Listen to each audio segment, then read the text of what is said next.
Hello, everybody, and welcome to episode 3 of A Deck of All Jacks. For this one, I invited my friend Duncan on, who is an Oxford historian who specializes in the ancient world. We talk a lot about the fall of different empires, the Spanish, British, especially the Roman, and then some speculation on the potential fall of the American Empire. Just for some context, the original plan of the episode was to talk about a whole list of different topics that he was interested in. But because we chose one of the most complex historical questions ever of why did the Roman Empire fall as our first topic, that ended up being the whole podcast, more or less. And we go into depth about the start of the Roman Empire, the continuation of it, eventually the fall, why did it decline, everything like that. So very interesting episode. The fall of empires ended up working well into a really good theme. So I hope you enjoy this episode. The current plan is to release episodes every Tuesday, every week. That's the plan. We'll see if I can follow up on that, but that's very much my intention that I am proclaiming to you, the audience. So enjoy the episode. Bye. Hello, everybody, and welcome back to A Deck of All Jacks. I'm your host, Peter. I have today with me my buddy Duncan. Say hi, Duncan. Hey guys, how's it going? And you are listening to the podcast where I invite ordinary people on and ask them about the stuff that they are most passionate about.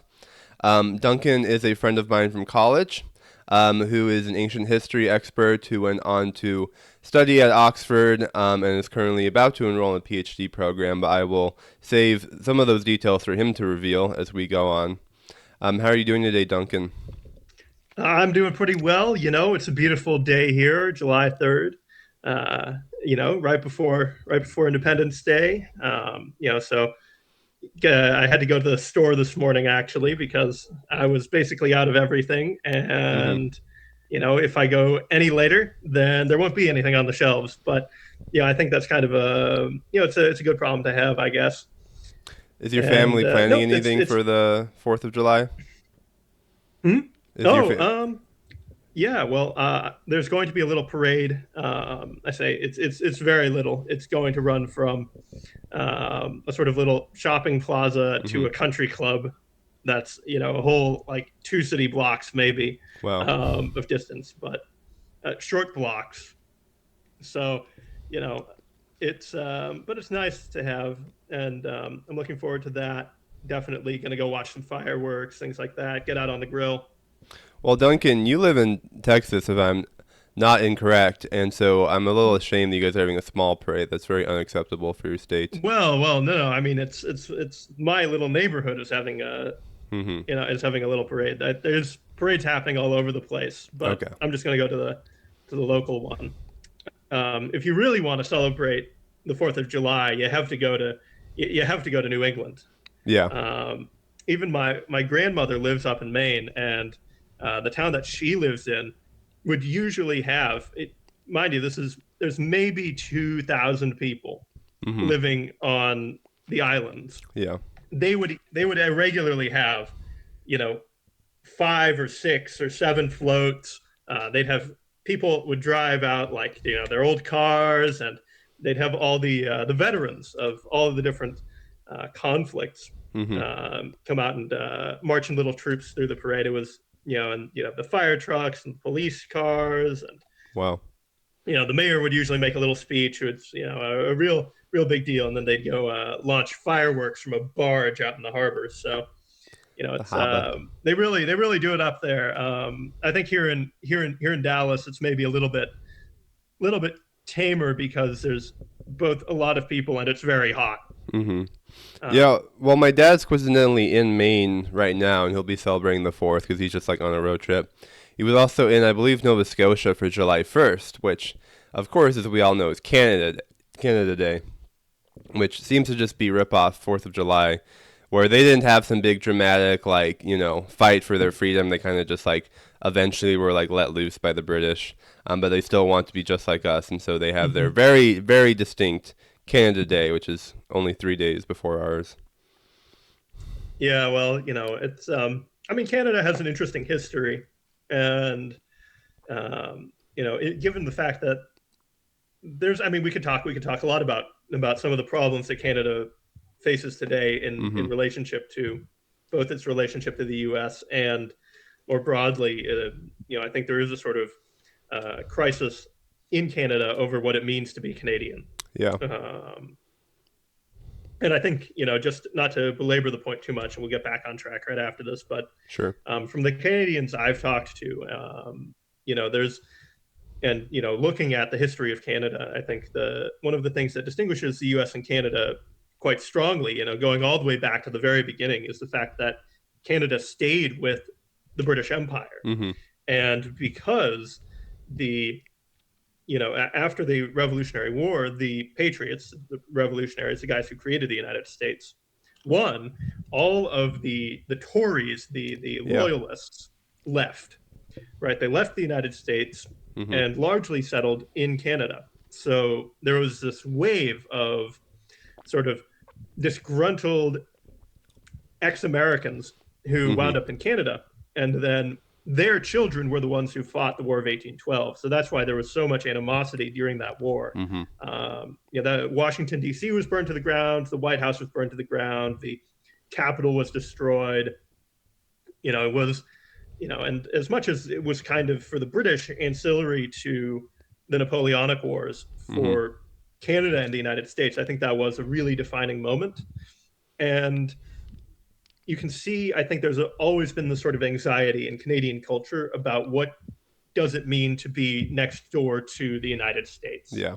Because, and especially after the British Empire ceased to exist, I mean, really, like, they'll say, oh, well, it became the Commonwealth. It didn't become the Commonwealth. The Commonwealth was a sort of last ditch effort to preserve some semblance of Yeah. British authority in the post colonial world. I think Canada has really been trying to find its way Yeah. into what does it mean, because it went from being the most loyal, most British colony to not really having a place for that anymore. And you can contrast that with countries like Australia, for example. I don't think the Australians really have any trouble at all defining what what it Mm-hmm. means to be Australian. In a sense, Australia is kind of the one of my best friends at Oxford was an Australian, Yeah. and as far as I can tell, Australia is like the halfway half. It's the halfway point between the U.S. and the U.K. Okay. Um, and so they have a lot of things there that are very similar to the U.S. And it's not coincidental, because there were actually a significant number of Americans who participated in the early settlement of Australia Oh, okay. I didn't know that. um, in the 1850s, in the 1840s, 1850s, 1860s, into the 1880s. You had these massive gold rushes Mm-hmm. happening in Australia. And so you had a wave of American prospectors, the guys who struck out in Klondike Gold Rush, and, in Wyoming and Colorado and Utah and Idaho, all these Mm-hmm. different places. Some of them went north to Alaska and the Yukon, but the rest of them went to Victoria. Wow. And so you have that's why Australia looks very American in some strange ways. It has this federal system with, two houses, obviously, kind of Mm-hmm. modeled on, which we got from the British, right? The Westminster system. But in Australia, they have what basically amounts to a two-party system. They have a federally elected Senate instead of what Canada has, which is kind of more British. It's this equivalent to the House of Lords, even though they call it the Senate. Yeah. It's you're appointed to it. You're appointed to the Senate, and the there's so Australia is also, I mean, it's gargantuan, big country, lots of geographic and climatic diversity, and it Mm-hmm. also had a much larger percentage of its population were immigrants from other countries, especially you look at it, Italy, Greece, Germany, um, many of the same places that we here in the U.S.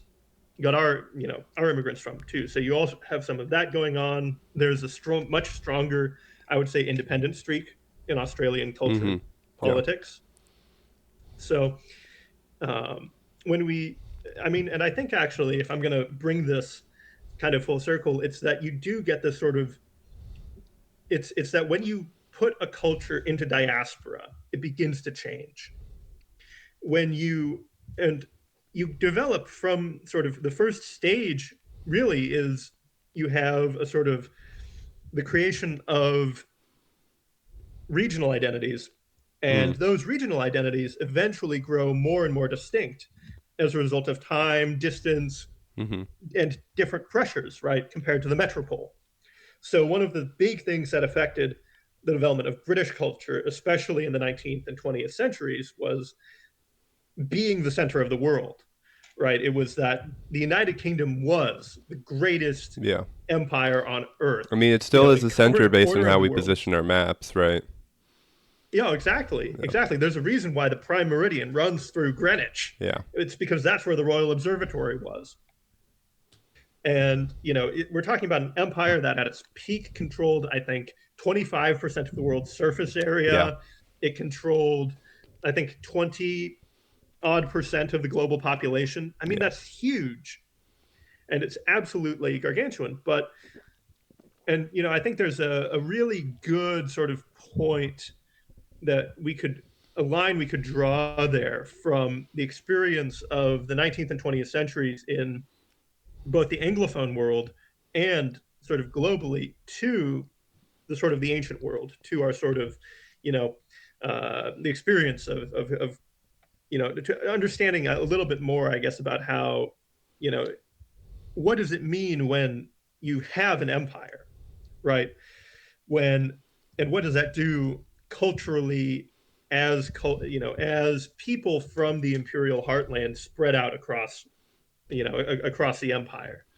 Um, Well, let's and we'll get to that a little bit later. So we'll roll back around to the sort of introductory questions. sure, and I'll have that be our starting point when we get into the ancient world about Yeah, empires, yeah, diaspora, and identity. Before we get into that, the audience needs to know, Duncan. Who are you? Where are you from? Um, how do we know each other? absolutely. Well, I mean, Peter and I met, I think, during our first week of college Yep. because we were basically across the hall from each other. Yep. Um, and it's been kind of steady going ever since. Well, I guess I am from Dallas, Mm-hmm. Dallas, Texas. I was um, born and raised here. I've been living here for the past year, kind of after finishing my master's degree, working as a substitute Latin teacher, and I'm getting ready to go move away and do a PhD program. And I'm quite sad about leaving Texas because I do think it's, as all Texans, all proud Texans do, the greatest state in the union, and you know, uh, but it's. I mean, it was really, I think Dallas is. It's not the most exciting city. Mm-hmm. I would say it's not got like a tremendous amount of things going on here. Really? Definitely, I think if you're into sort of like young people things and being hip and cool, Yeah. Austin is Sure. probably the place to Sure. be. Um, and I will say, I think one of the things that Dallas has kind of struggled with a little bit is there isn't a very strong sense of what Dallas didn't really have a very strongly defined identity until basically the 20th century. So unlike Houston, right? Houston was always sort of this built around the port, built around Okay. import, export, being the sort of connection between Texas and the world. Austin had the state capital and the university, and that was its identity. And San Antonio, of course, is really, really old. Yeah. It's where the Alamo is, and the Alamo is the heart of old San Antonio, really. Hmm. It's a Spanish city, and it's got this very, it's got a very strong sense of local identity as a result. This sort of that legacy of the Spanish, sort of Spanish rule. But Dallas, not really, right? Dallas was historically a cotton. It was at one end sort of the cotton belt, Okay. and as a result of that, mostly it was very agricultural. I mean, and even Hmm. until 10, 15 years ago, I could drive maybe 5 minutes and get to a farm. I'd get to a working farm. Wow. Okay. Um, my grandmother used to buy milk from a guy who had a farm just up in Plano off the highway. So really, I think Dallas had a sort of urban downtown core, Mm-hmm. and then the state that was where the railroad went.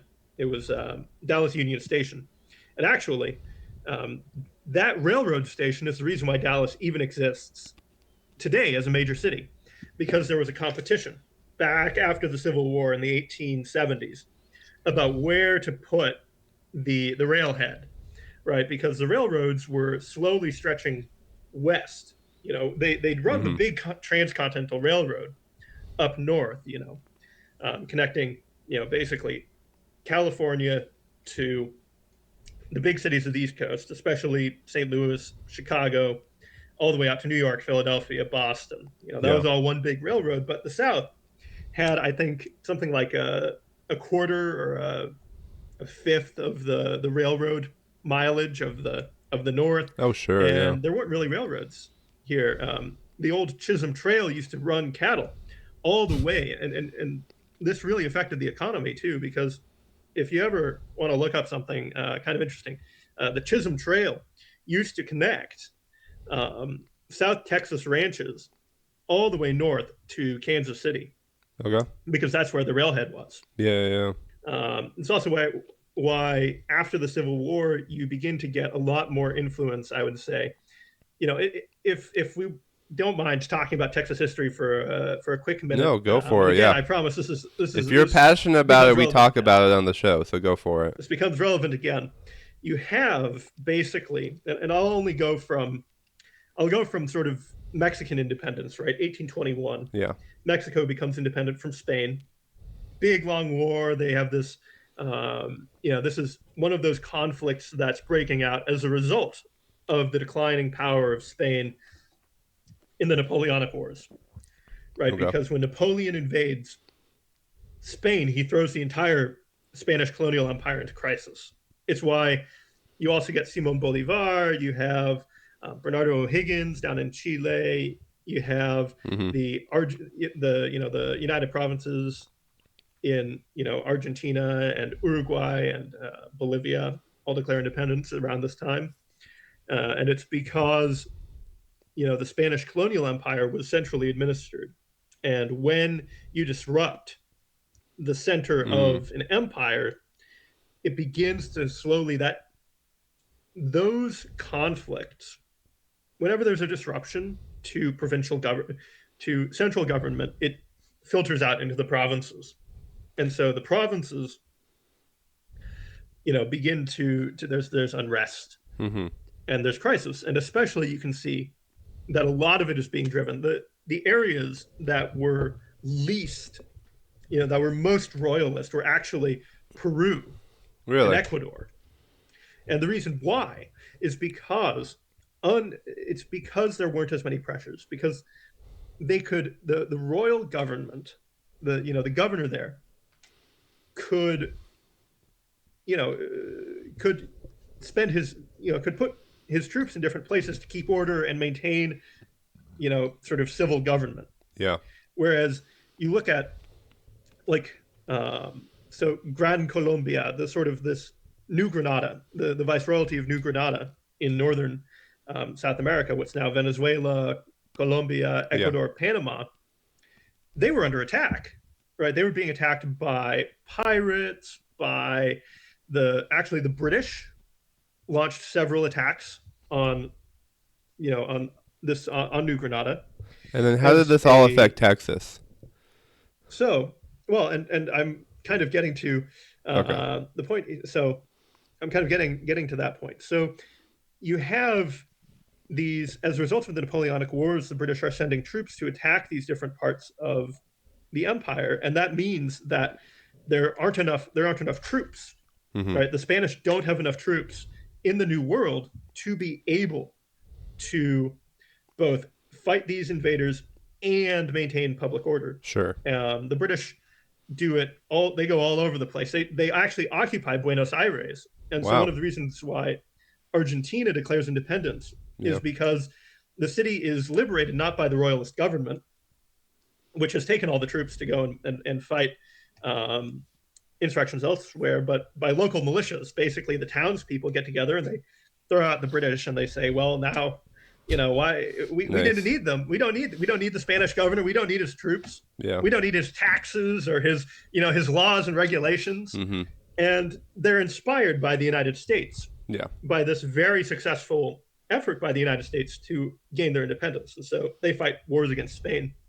Um, and eventually the Spanish come back after Napoleon is defeated, and that's why it takes until 1821 for countries like Mexico to get their independence. Mm-hmm. And one of the heroes of the Mexican War of Independence is Antonio Lopez de Santa Anna. Mm-hmm.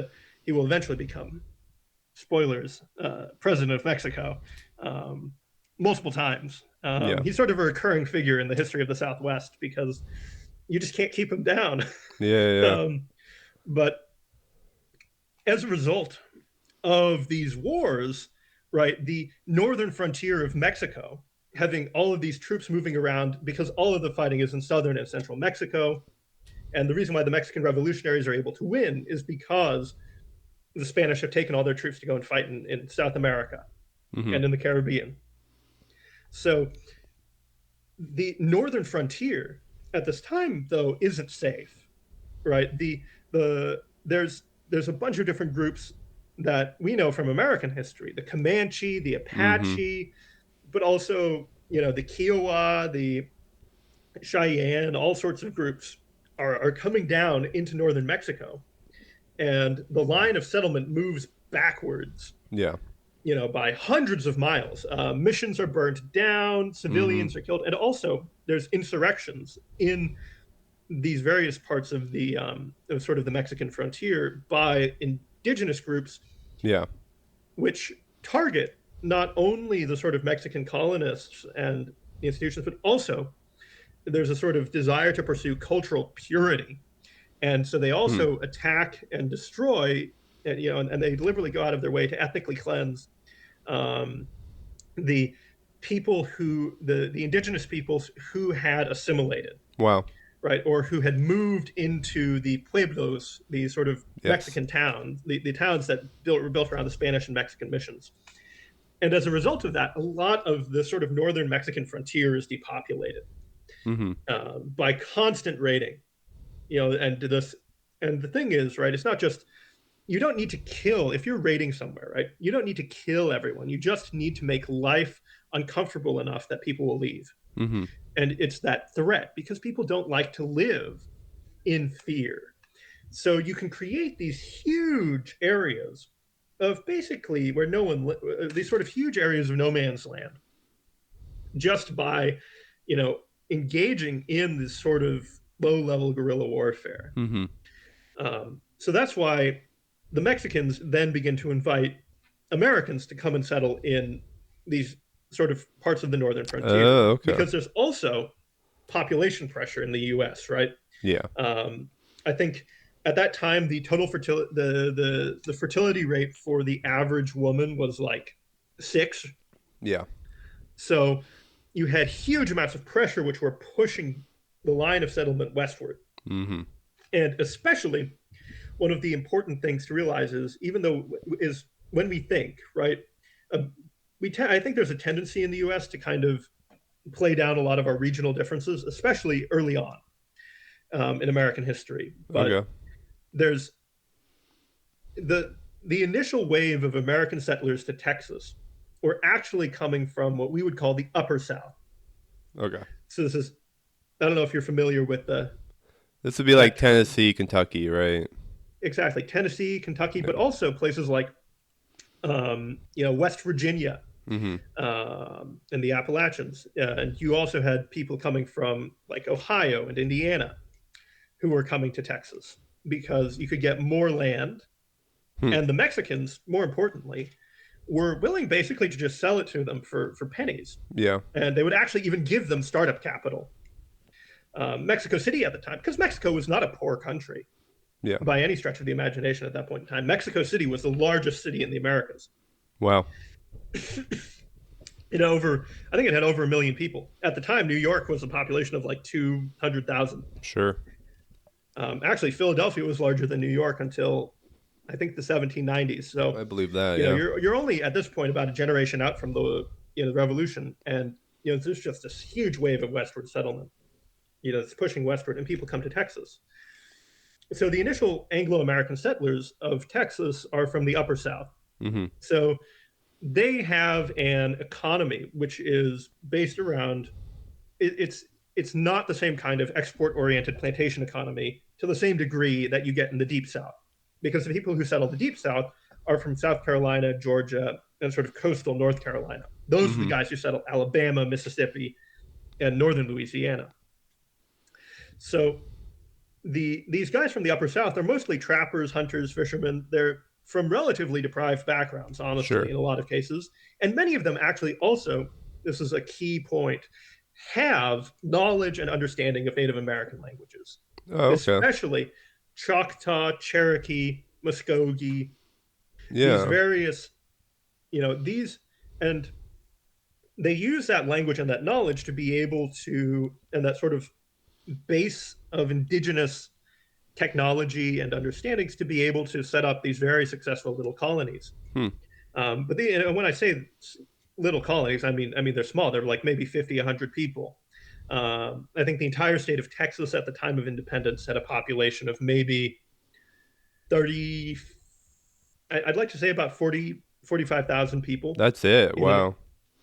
in the entire Mexican province, which Yeah. means you know this absolutely gargantuan area. Mm-hmm.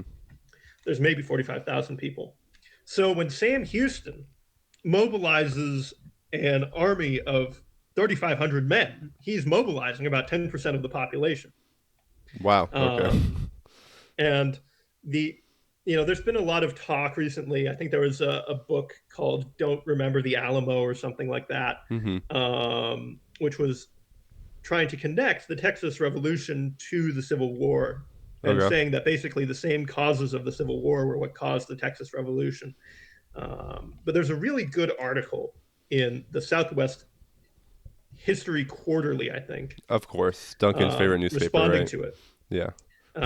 Responding to it. And there's a really good point there is actually that unlike, so it's that the Texas economy of the 1830s was very different to the Texas economy of the 1860s Mm-hmm. and or of the 1850s, and likewise actually the 1850s was very different to the 1870s and 1890s and 1910s and so on. The Texas economy has changed dramatically and always has. But in the 1830s, the real sort of draw of Texas wasn't sort of the economic wealth that you could gain from plantation agriculture, which is what was drawing people to Alabama and Mississippi, was the Mm-hmm. opportunity to start plantations. Yeah. And obviously these plantations in the South were mostly being run through enslaved labor. Yeah. There were a few, if I remember correctly, which did also use sharecropping. And actually, in the Upper South, Before one the of the Civil things that War. you see Okay. before the Civil War, Wow. because what they would do is actually was be for poor white farmers. Yeah. Yeah. Poor white farmers, even before the Civil War, and this is another connection that we'll make to the Roman world eventually. Yeah. When I make a point about how America is secretly a very classical country Okay. in the way we understand ourselves, is that the poor white farmers, especially in the Upper South, would often have parcels of land which were actually owned by these big plantation owners. So there'd be a core plantation, with the house and the fields and the Sure. slaves, right? But then there would be the sort of penumbra around it, where there'd be a network of poor white farmers who Yeah. are nominally independent and maybe have a slave or something like that, but they are dependent on their livelihood and their connection to markets Yeah. on these big plantation owners. And that's partially what drove people from the Upper South towards Texas, was the opportunity to be free and clear. And also Hmm. because Okay. you would be moving jurisdictions. So if you were wanted by the law in Yeah. like Yeah. Georgia or Tennessee, you could just run away. You Mm-hmm. could go to Texas. No one would know. They couldn't find you. Just change your name. What are they going to do? That's Stop you? funny. Um, yeah, but and also at the time, actually, the Mexican silver peso was the preferred currency in most of the West, because the Mexicans weren't Mexicans produced a significant amount of precious metals, and so their Okay. bank was always liquid, which was really really good for them. Okay. Um, but the Texas War of Independence begins as a result of Santa Anna overthrowing the federal government. Mm-hmm. And it's, I think, one of the things that actually a lot of modern discussions of the Texas War of Independence miss out on is they often portray it as a sort of Anglo-American or Euro-American uprising, Okay. right, Like against the Mexican a la government. like the French When, Revolution, American Revolution, stuff like that. yeah, when actually it's part of, you need to understand it as part of a broader series of insurrections that happened in Mexico all at the same time, Mm-hmm. which were almost all led by local, by Mexican notables. And also, I mean, it totally plays down the role of the Tejanos in the Texas Revolution. And Sure. admittedly, I think traditional historiography has also done the same thing. Everyone remembers Davy Crockett and Jim Bowie and Stephen F. Austin and Sam Mm-hmm. Houston, but no one ever remembers Juan Seguin. Even though there's a county and a town both named after him, and he was one of the most important landowners in Texas, and he also became, I think, mayor of San Antonio, and he was sitting senator and all sorts of stuff. I And mean, why but is he not it really being was, why is he not being remembered like the other guys? well, because he wasn't. Well, and this is because the character of Texas after the revolution begins to change dramatically, right? I said, there were about 40-ish thousand people living in Texas at the time. Yeah. By the time of the Civil War, it's 250,000. Wow. And most of those are people coming from the area, the sort of the belt of settlement is North Texas, down sort of the Sabine River, and then along the Gulf Coast. And almost all of these guys are coming from the Deep South. Mm-hmm. So this is where you get a lot of plantation agriculture coming in. This is where you get the cash crops, king cotton, Sure. landing in Texas.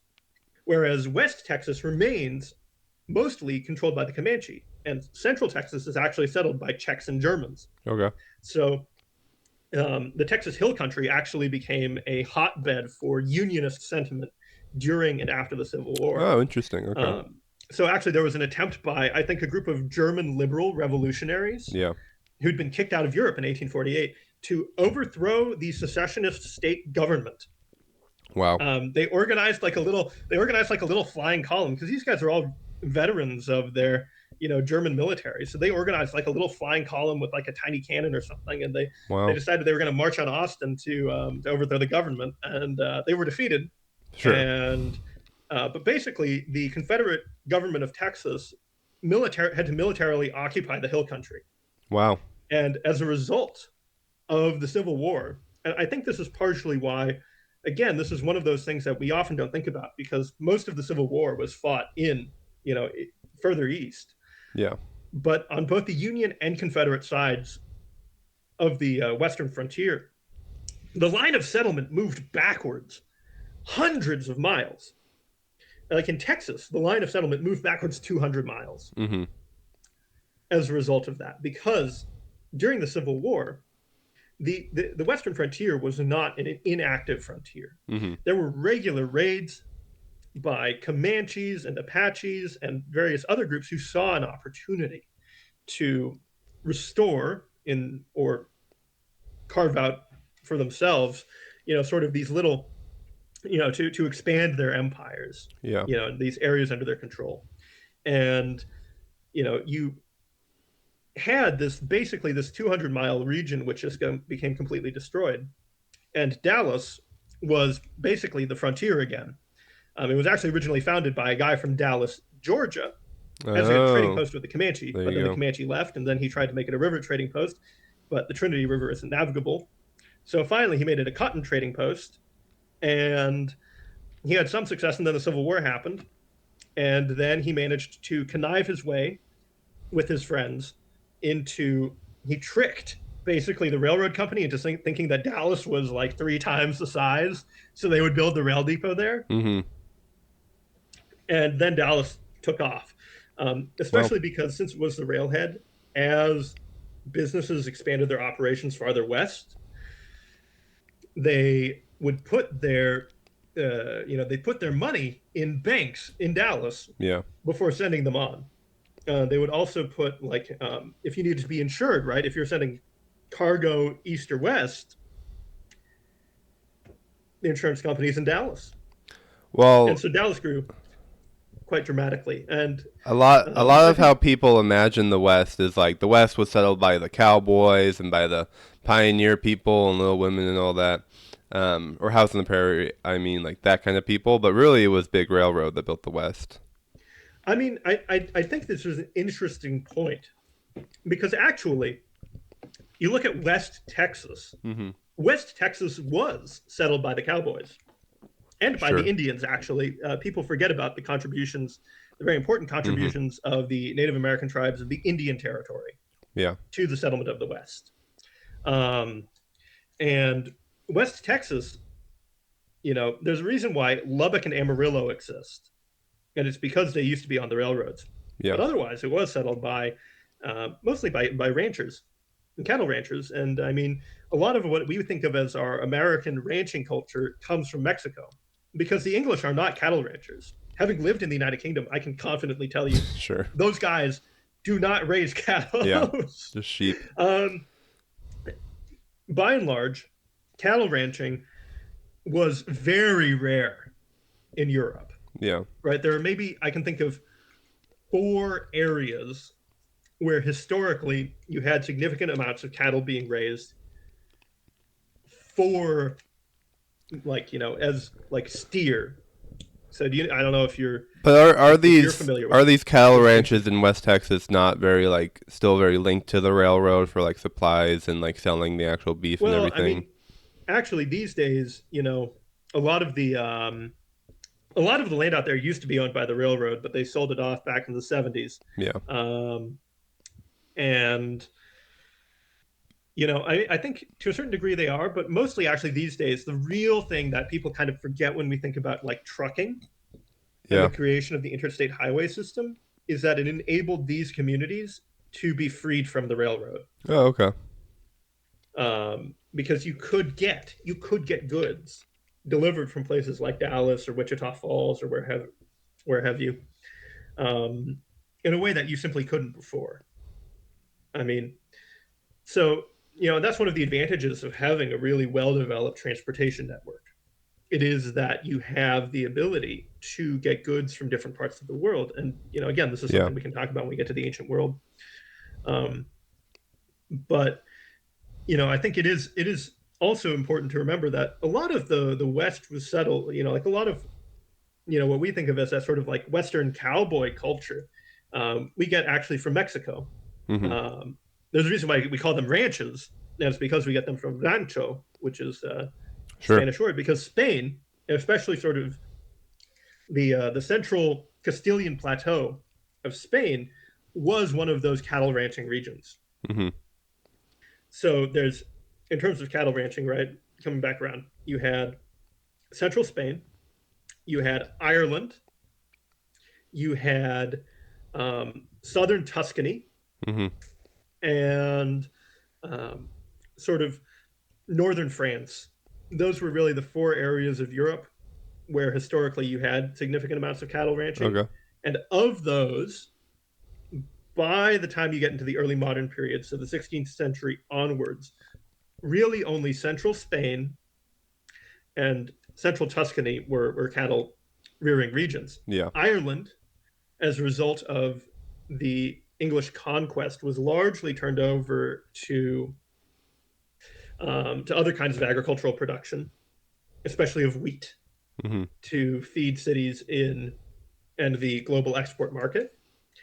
And northern France was likewise actually completely transformed by the growth of Paris, Mm-hmm. because Paris demanded so much food that they had to convert all the arable land to growing grain.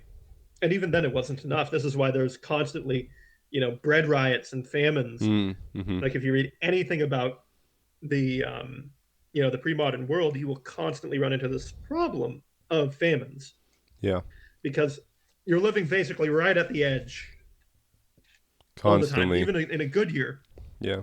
you store up whatever surplus you have, but when you get cities growing big enough, right, the real constraint on the growth of cities in the ancient world and the medieval world, and really even to a certain degree in the modern world, was and still is your ability to supply them with food. Really? Okay. Yeah, I mean, and so this is why, again, like the Romans built all of these roads leading to Rome, is at least in part not only because they need to be able to send from Rome to the provinces, but they also need to be able to get stuff from the provinces back to Rome. Hmm. Okay. And the this is why ocean and river commerce was really key. Yeah, yeah. It's why, I mean, Rome is where it is because people were moving goods up and down the Tiber back in the Iron Age.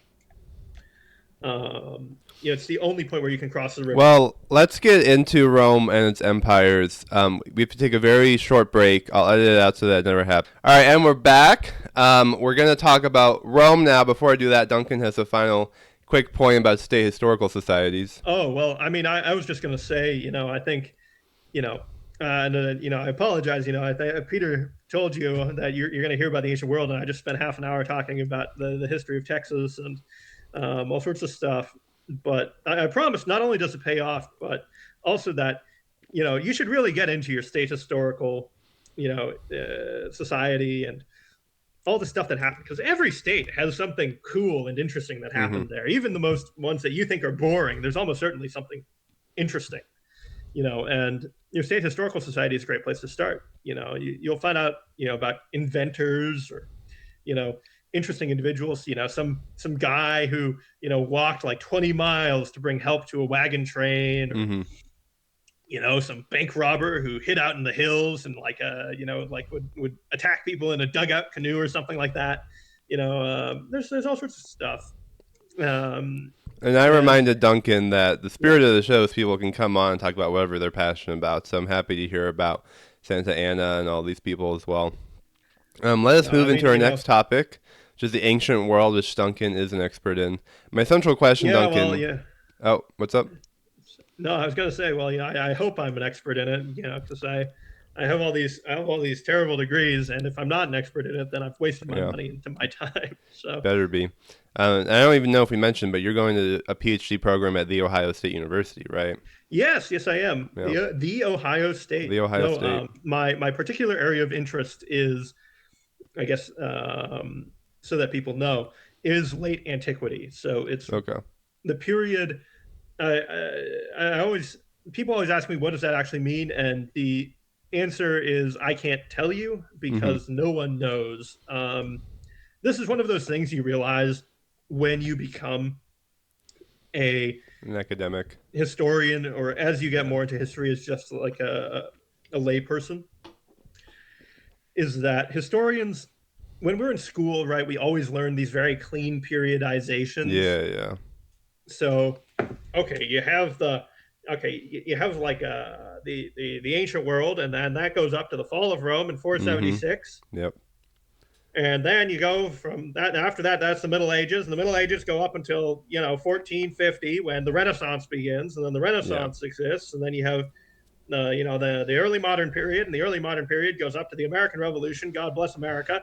And then we get into the modern period, and then it's all about cowboys and Indians and trains and railroads and factories, and that's the modern era. And that goes all the way up to World War I or World War II or whatever. And then you go Sure. from that into the Cold War, and then you get the Cold War. That's 1991. Then you get the Information Age, and the Information Age goes up till, I don't know, either 10 years ago or today, or tomorrow or whenever. But um, in in history, none of these dates are firmly agreed upon. Yeah. And late antiquity is especially a very difficult topic to nail down, because the field itself, as a period of study, is relatively new, and there's still a lot of disagreement about it. Because up until the 1970s, late antiquity was generally taught as part of medieval history. So Oh, okay. actually, if and it was done on the basis that you had a transition from the sort of more quote unquote classical world, or the Principate, into a period which Theodor Mommsen called the Dominate. So you go from a period where nominally the emperors of Rome are the kings. Mm-hmm. They're not kings. They're the first citizens, the princeps, sort of the first among equals, we might say, into a period where they begin to refer to themselves sometimes as dominus or master Yeah, Lord. and lord, exactly. And in Roman in Roman society, that carries with it a connotation, right? If the dominus is above you, Mm-hmm. then that makes you his slave. Yeah. So there's a highly inflected language there.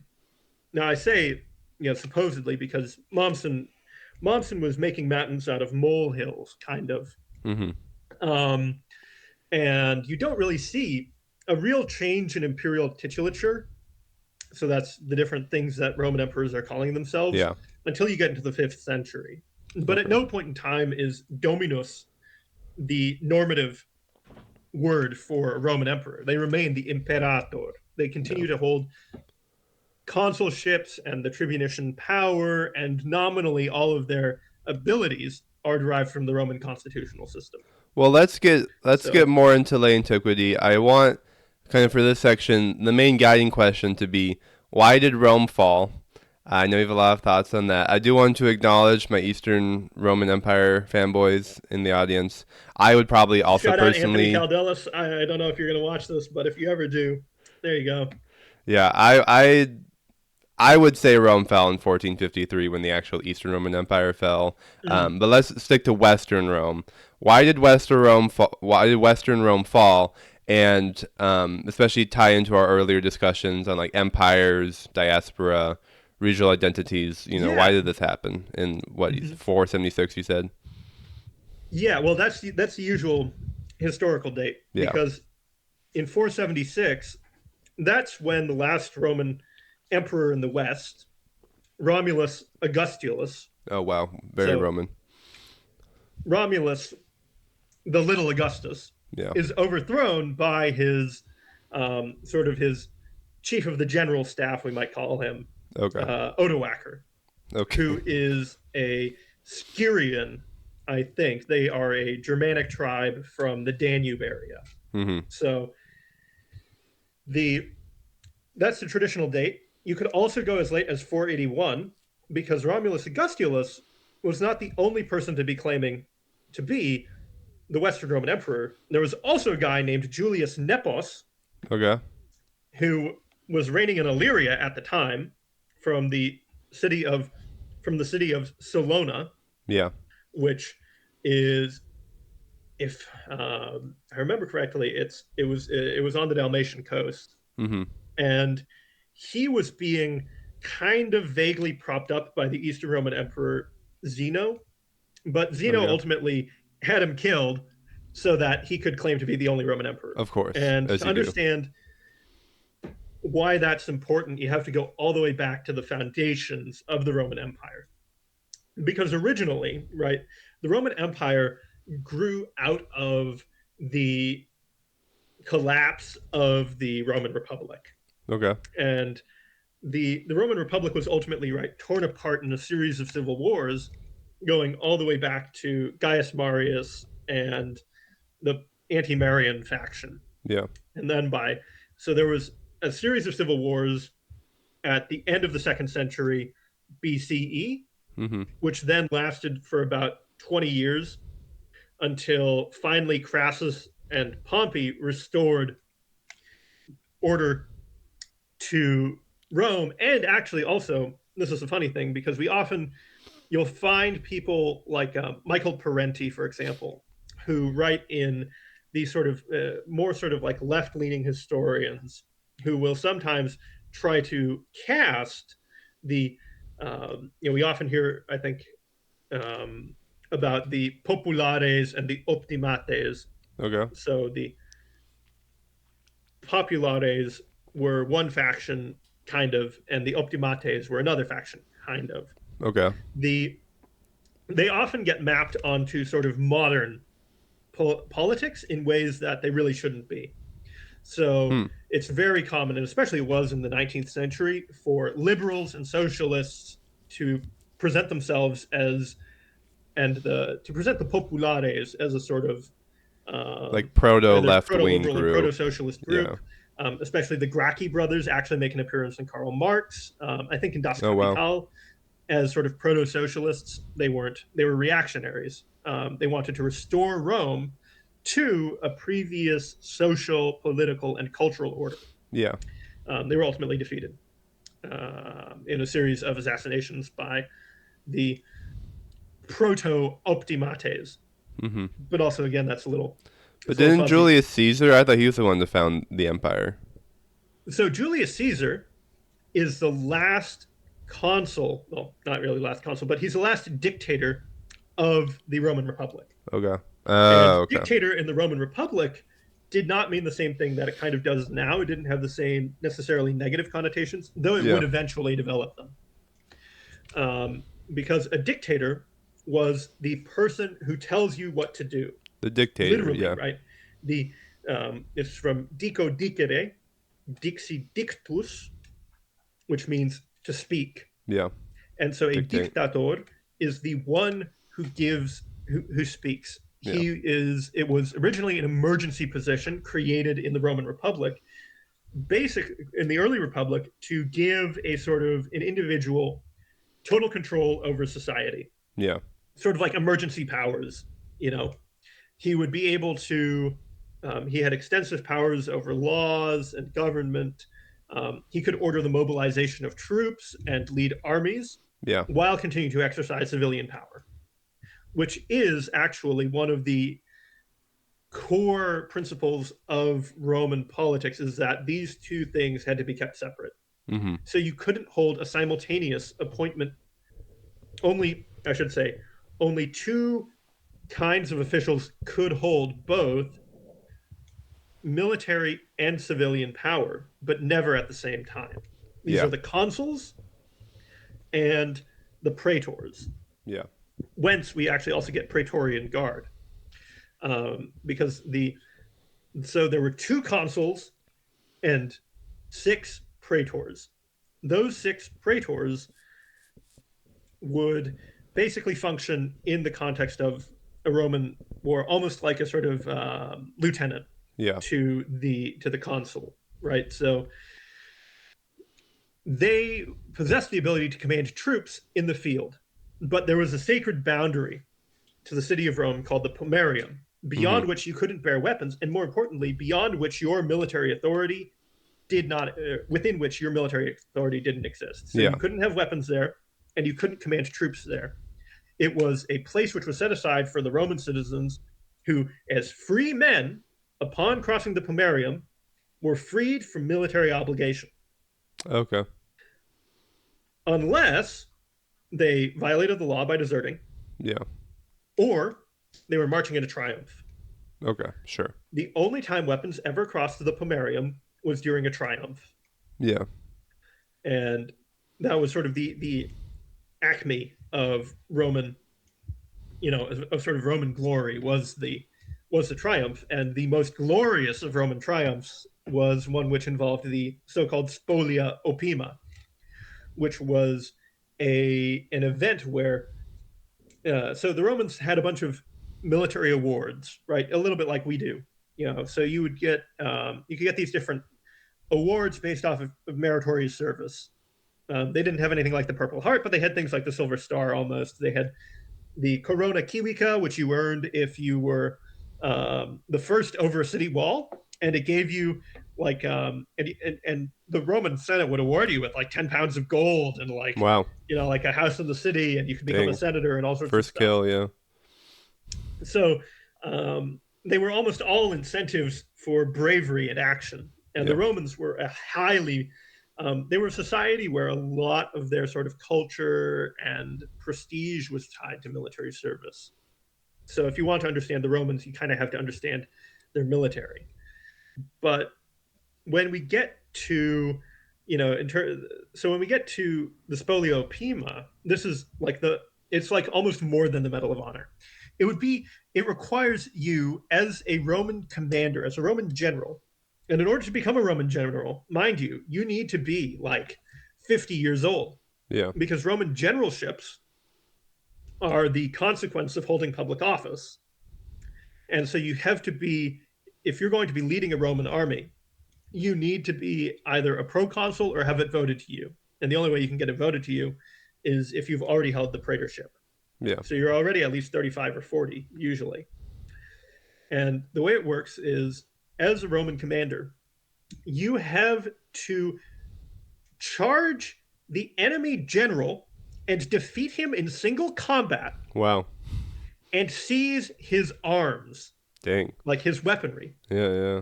And then you perform a dedication at the end of your triumph at the Temple of Jupiter Optimus Maximus on the Capitoline Hill, Wow. where you put up a trophy of this guy's armor and weaponry Mm-hmm.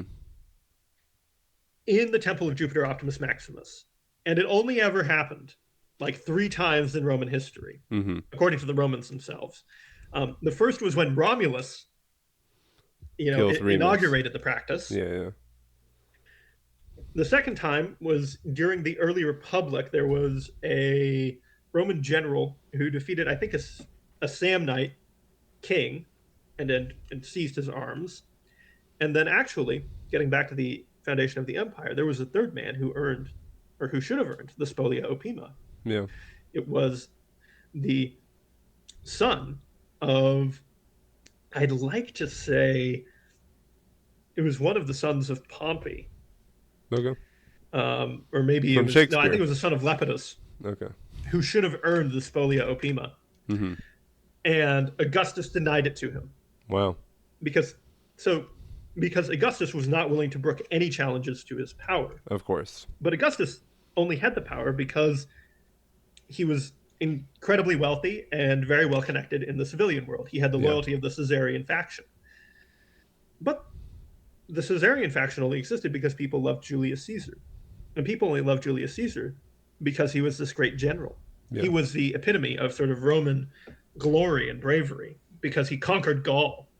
And the Gauls were this sort of boogeyman in the Roman imagination. Really? Because Okay. the Gauls were the first people to sack Rome.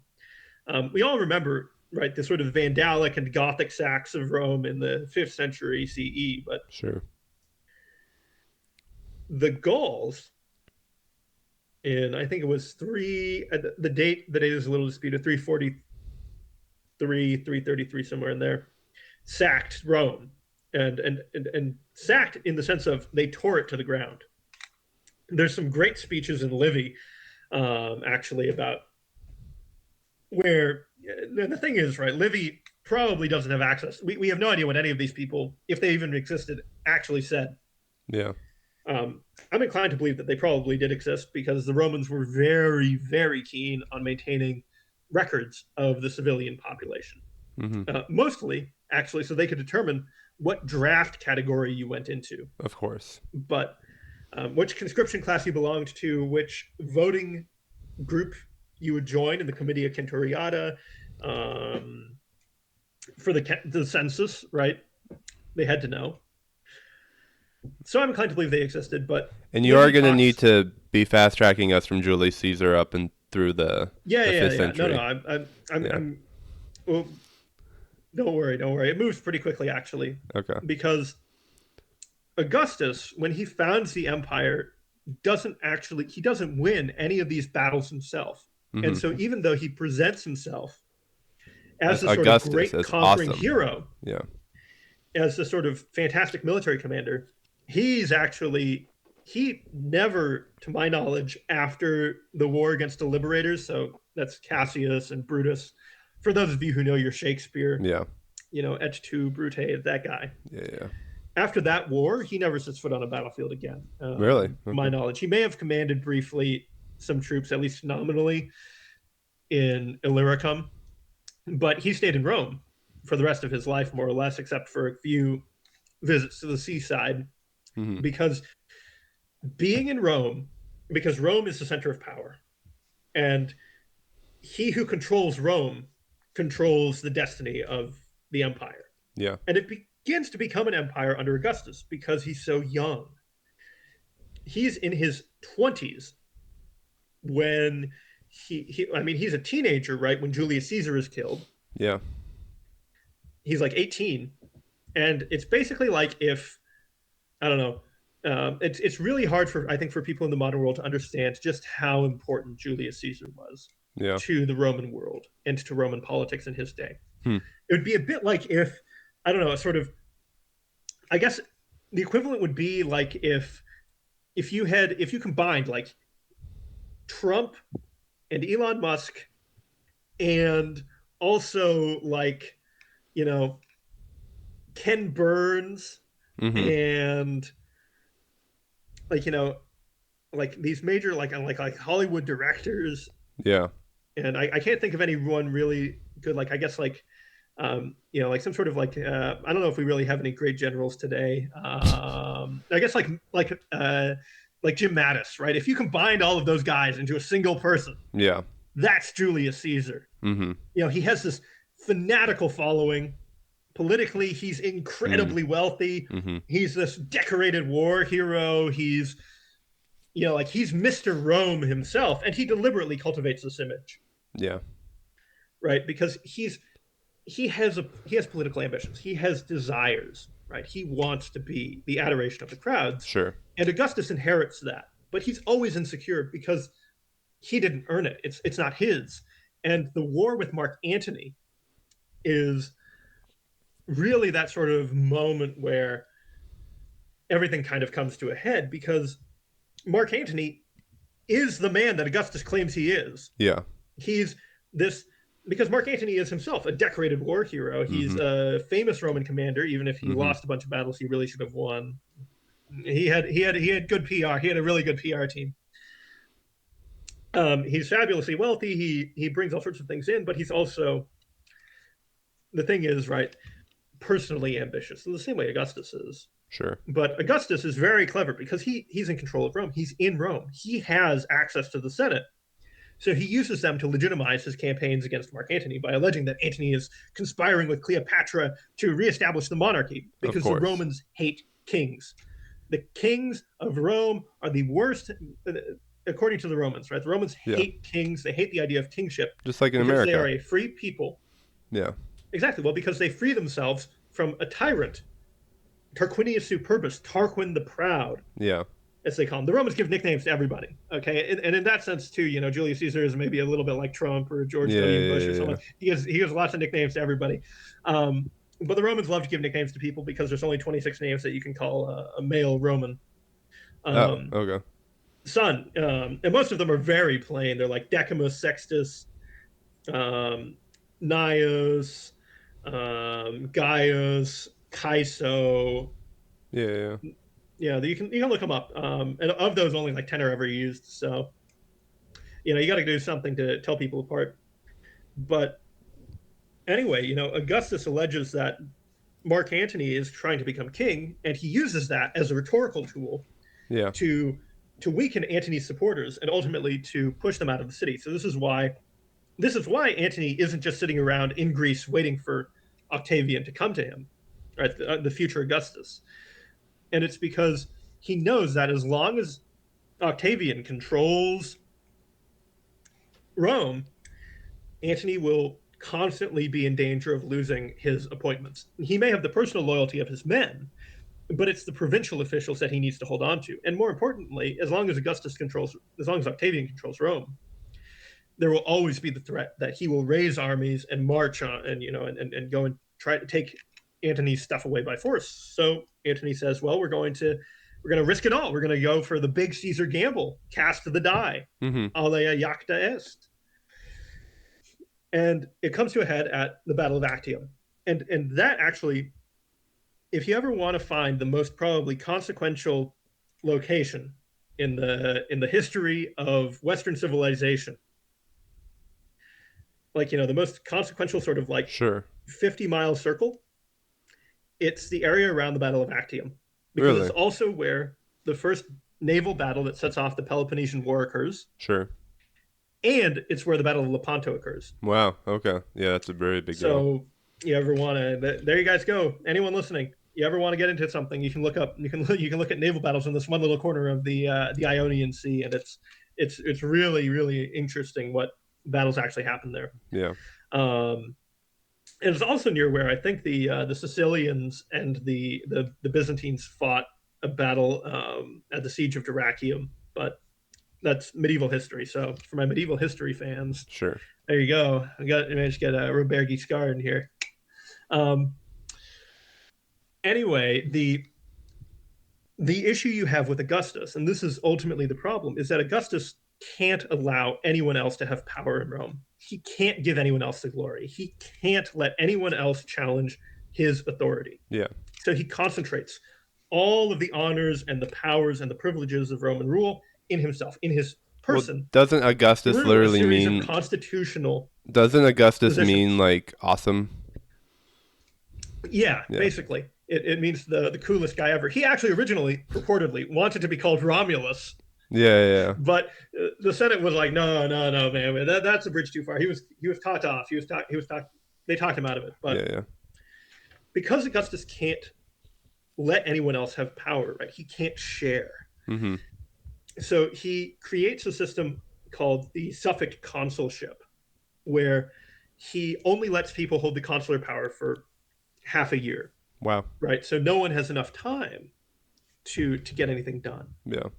Um, he concentrates all the power of the provinces in his hands through um, the legatures. So there are the senatorial provinces, which remain in the hands of the Senate, and which the Senate can appoint people to. But then most of the provinces and all the important ones with troops in them. So the Romans had, I think, at that point about 24 legions. Mhm. Augustus would raise it up to 30. Of those, only one was in the hands of the Senate, Wow. and it was the legion assigned to Africa. Okay. And it didn't come with a navy. So even if the Senate wanted to, they couldn't do anything with it Yeah. except fight Numidians. So Augustus concentrated all of the power in his hands, and then through his person engaged in patronage and parceled out the provinces to all of his allies. Because the way you became wealthy in Rome was as a senator, you weren't allowed to engage in commerce. So you couldn't own a ship, you couldn't own carts over certain tonnage, and Mhm. um, you couldn't own shops and things directly. So you had to operate through networks of patronage, Yeah. and this is where we get into Roman slavery and their relationship to freedmen, right? So if you were a Roman, if you're a Roman aristocrat, you have thousands of slaves probably working on your plantation, Sure. or I'm sorry, your latifundium, Yeah. which is a big farm that grows crops, cash crops for Interesting. export. Yeah. We would call that a plantation, but it's called a latifundium in the Roman world, and they would produce olive oil, wine, and grain mostly for export. But you'd have these thousands of slaves, and many of them. And the thing is, right, these slaves did everything. Mhm. Slaves in the ancient world weren't just agricultural workers, which is what we generally tend to think of them as, but Mhm. that was still the vast majority of the enslaved population was doing stuff like that. They were porters, they were agricultural workers, dock workers, Sure. slaves, galley slaves, pulling oars on ships. That was another big proportion of the population. Okay. Um, and they would work mills and mines, because you have to remember, in the Roman world, there are no mills, there's no windmills, right? There's no windmills, and water mills are rare, Yeah. right? Because that's a significant expenditure. So most of the time, if you actually want to mill grain, make flour, process stuff like that, Yeah. especially like if you're actually pulping olive pits to get oil out, all of that has to be done with mechanical power. Hmm. Humans and draft animals were worth more than humans. Sure.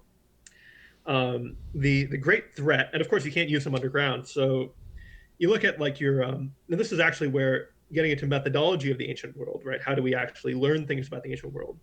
We have archaeology, but the thing is, archaeologically, we can find things, but we may not know or understand what they're there for. Like, why are they there? How are they Yeah. being used? What do we think the Romans might have been doing? We have our sort of best guess, but often we need to turn to literature to find out, see if we can match things up, because Yeah. the Romans wrote voluminously, but they very rarely wrote about slaves, and also, for that matter, they very rarely wrote about women. or children Yeah. or all sorts of other things outside of, educational treatises. So if you're looking at slaves, the best place to go is actually Roman comedy, Oh, okay. because Roman comedy was an art form designed for mass consumption, Yeah, yeah. and many of its characters are slaves. Hmm. The and one of the things that slaves constantly fear is in throughout Roman comedy, both in Plautus and in Terence, is being sent to the mills and the mines Okay. because it's a death sentence. Oh my We have gosh. found the Roman necropolis for some of these sites, and I think the average life expectancy that we've estimated for a slave that's sent to work the mills and the mines is 10 weeks. Really? I thought you were gonna say like a Because couple of years, but 10 weeks is crazy.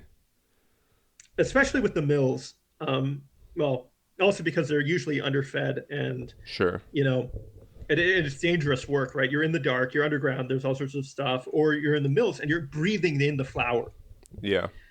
and they work you more or less like 18 hours a day just pushing. If you ever watch the Wow. old Conan the Barbarian movie, Yeah, yeah. the Wheel of Pain, right?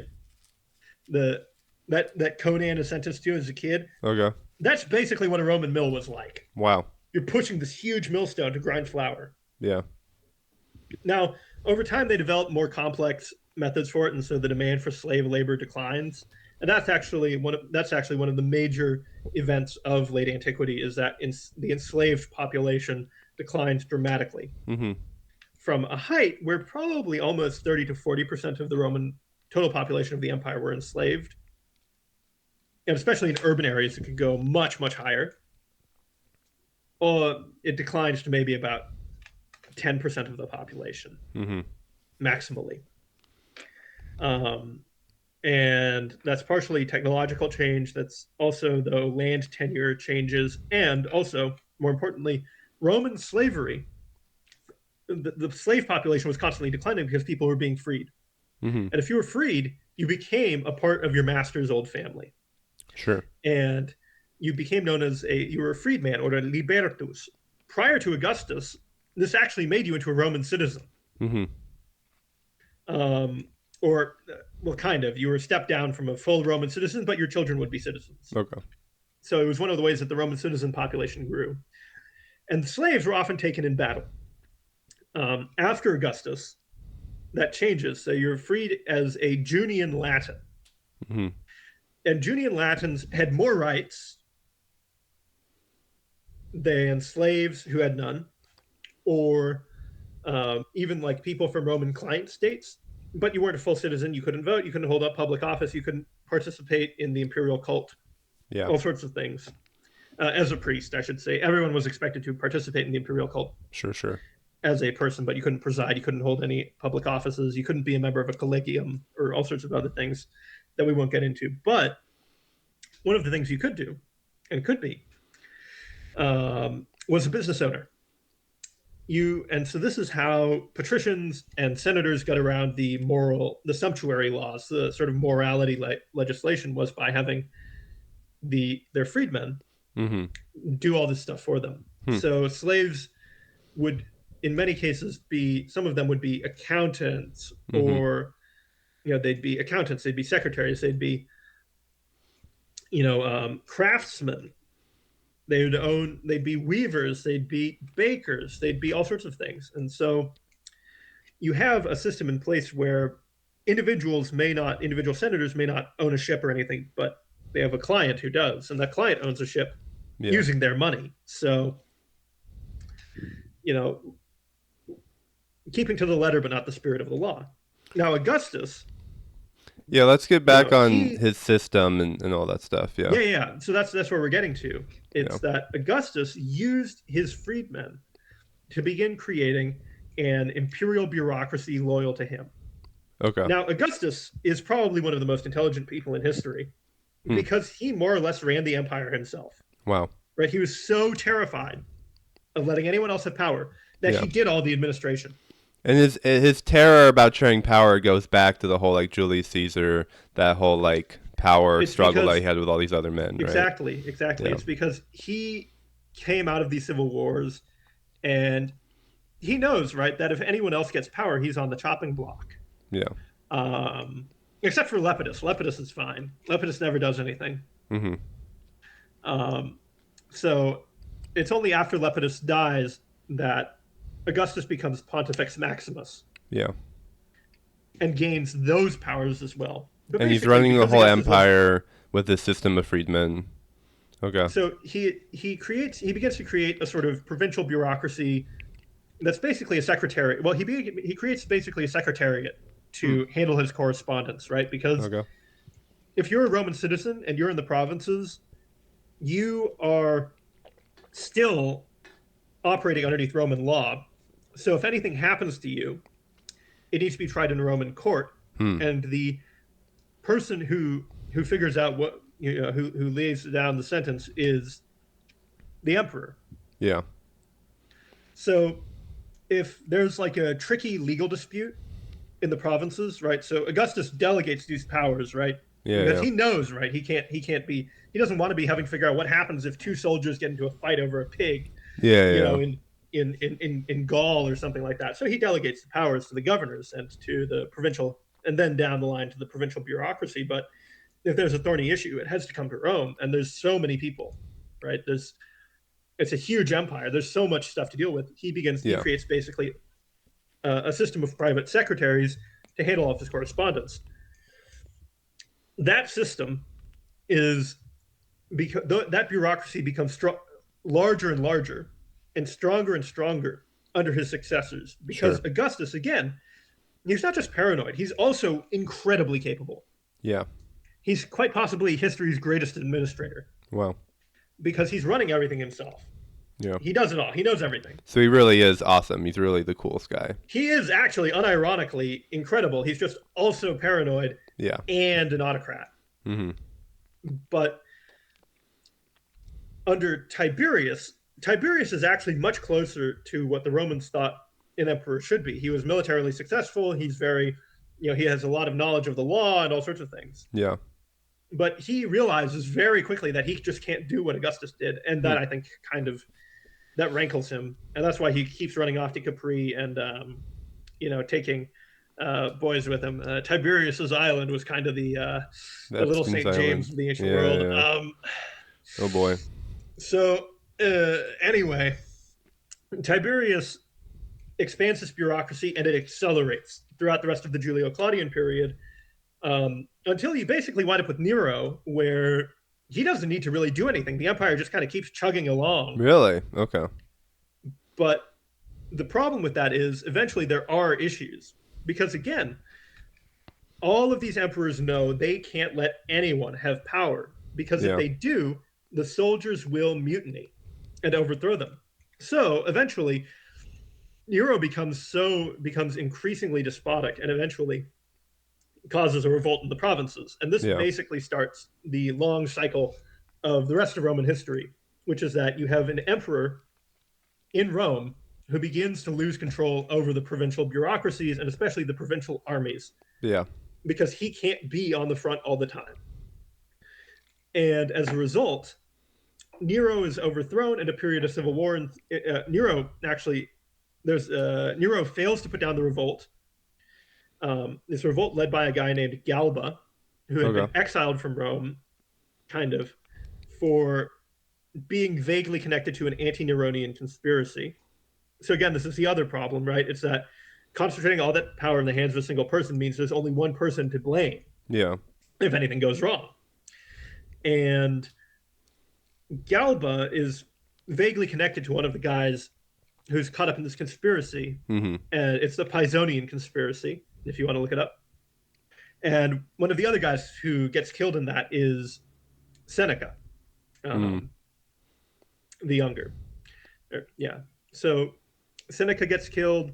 Galba gets exiled to what's now Portugal, you know, basically in Roman terms, the middle of nowhere. Yeah.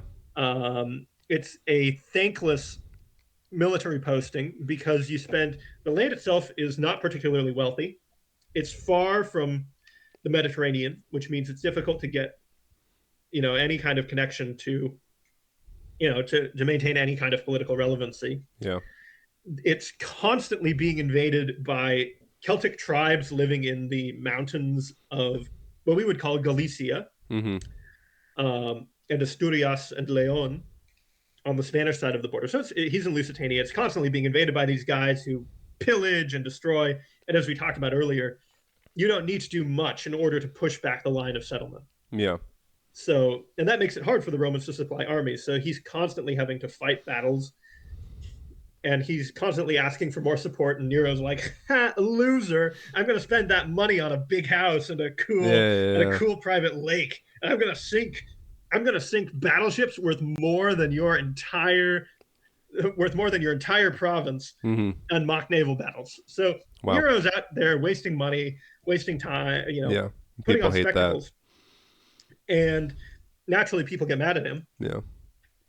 And eventually Galba has had enough, and he's just like, well, you know what? Because he knows that eventually Nero is going to come for him, Mm-hmm. right? Nero is working his way down the list of guys who'd said no to him at literally any point in his life. Yeah.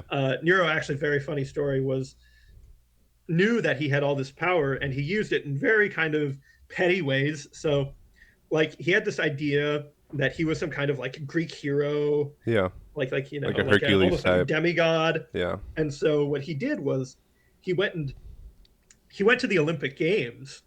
Really? And he basically had he had a sort of like his Praetorian goon squad intimidate all the other athletes into throwing the matches. Really? So he won every Olympic event, and he put up this big treasury at oh my gosh. At Delphi, like all the other in Olympia, like all of the other good Roman emperor, like all the other good Olympic victors did. But he was he also famously killed his own mom for political reasons, right? Oh yeah, of course. Yeah. And he actually, it's another one of those comedy of errors moments in Tacitus. Okay. Because the whole point of Tacitus is that there's people who think they're more clever than they really are. Yeah. Like, but he kills his mother, Agrippina, subject of a popular opera. Yeah. And musical. And Agrippina, initially, his plan is to have her over for dinner. Yeah. Say, bye, Mom. Dinner at his villa in the Bay of Naples. And then she'd get onto a ship. And because it's been a very heavy meal, as Roman dinners often are. Yeah, like a modern Italian. She would want to go and take a nap on her private bed. Mm-hmm. And so he had his agents rig up the bed with lead weights that would collapse the canopy onto her. Okay. When she went to bed, there'd be a guy who would pull a rope, oh my like gosh, Looney Tunes style, and basically drop an anvil. Yeah, Looney Tunes. And it didn't work because the mechanism was faulty. Yeah. And so she gets out of bed and she's like, wow, hey, what's that guy doing with that rope? Then he finally manages to like pull the bed down, and she sees these lead weights, and she's like, oh, Augustus. Oh my gosh. Nero tried to kill me. Yeah. Throws the guy overboard, runs back to her house, tries to call her guards, but all of her slaves have been sent away by Nero's conspirators. Yeah. And they realize something's wrong because she's there. Mm-hmm. So they get their swords out, and they go charging into her bedroom, and she says, she has this very over the top death scene where Tacitus says, she said, strike my womb, that bore such a terrible man. Oh my gosh, yeah. And they cut her open, and they stab her to death, and that's the end of that. And after that, Nero exercises absolute power, and the Pisonian conspiracy happens a couple of years later, and the rest, as it were, is history. But well, we've got about another half hour for the Roman history section, so in that half hour, let's make sure we get through why the system fails and Rome falls, and then also why is America a modern day Rome? Oh, actually, I have some. Yeah, those are both good questions. And sorry for taking all this time, but I do think it's really important to understand what the system was before we get into why it fell. Because once we understand what the system is, I think it becomes quite clear why it began to fall apart. Yeah. And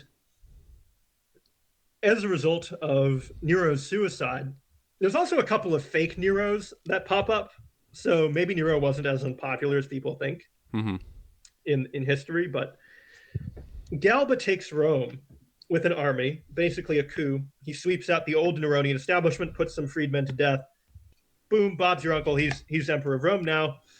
But the Praetorians don't really like him because he has his own troops and he's known to be a very sort of penurious guy. He basically takes a look at the state of the public treasury and is like, Nero spent how much money? Mm-hmm. I mean, if you've ever seen Game of Thrones, then there's a scene in the first season Okay. where Ned Stark basically discovers just how indebted the crown is. Yeah. And basically that's what happens with Galba. Galba shows up in Rome, takes a look at the treasury, realizes there's like, it's like a scene from a cartoon, there's like two flies and like a single brass coin on the ground. And he's like, Augustus. So he starts cutting salaries. The Praetorians hate him. They stab him to death. And they put a guy named Otho in charge. Now, Otho is not really very popular anyway. And so as soon as people find out that Galba's gone, Vitellius, the commander of the legions on the Rhine, and Vespasian, the commander of the legions in the east, both revolt and start marching on Rome. Yeah. So Otho goes to fight Vitellius because he's close. Mm-hmm. He's closing in, and he gets absolutely destroyed because Really? Otho's an incompetent hack. Sure. And Vitellius has like 20 years of military experience. Makes sense. Vitellius rolls him in about 20 minutes and kills him and becomes emperor. Wow. But now Vitellius has to fight Vespasian. And Vespasian has all of the troops from the east. And the eastern frontier is where the majority of Rome's military force is concentrated. Okay. Because unlike the other frontiers where the Romans are kind of facing these dispersed tribal confederations, which usually don't mobilize very many troops. And so mostly the legions are there just to cover the length of the frontier and prevent small-scale raids.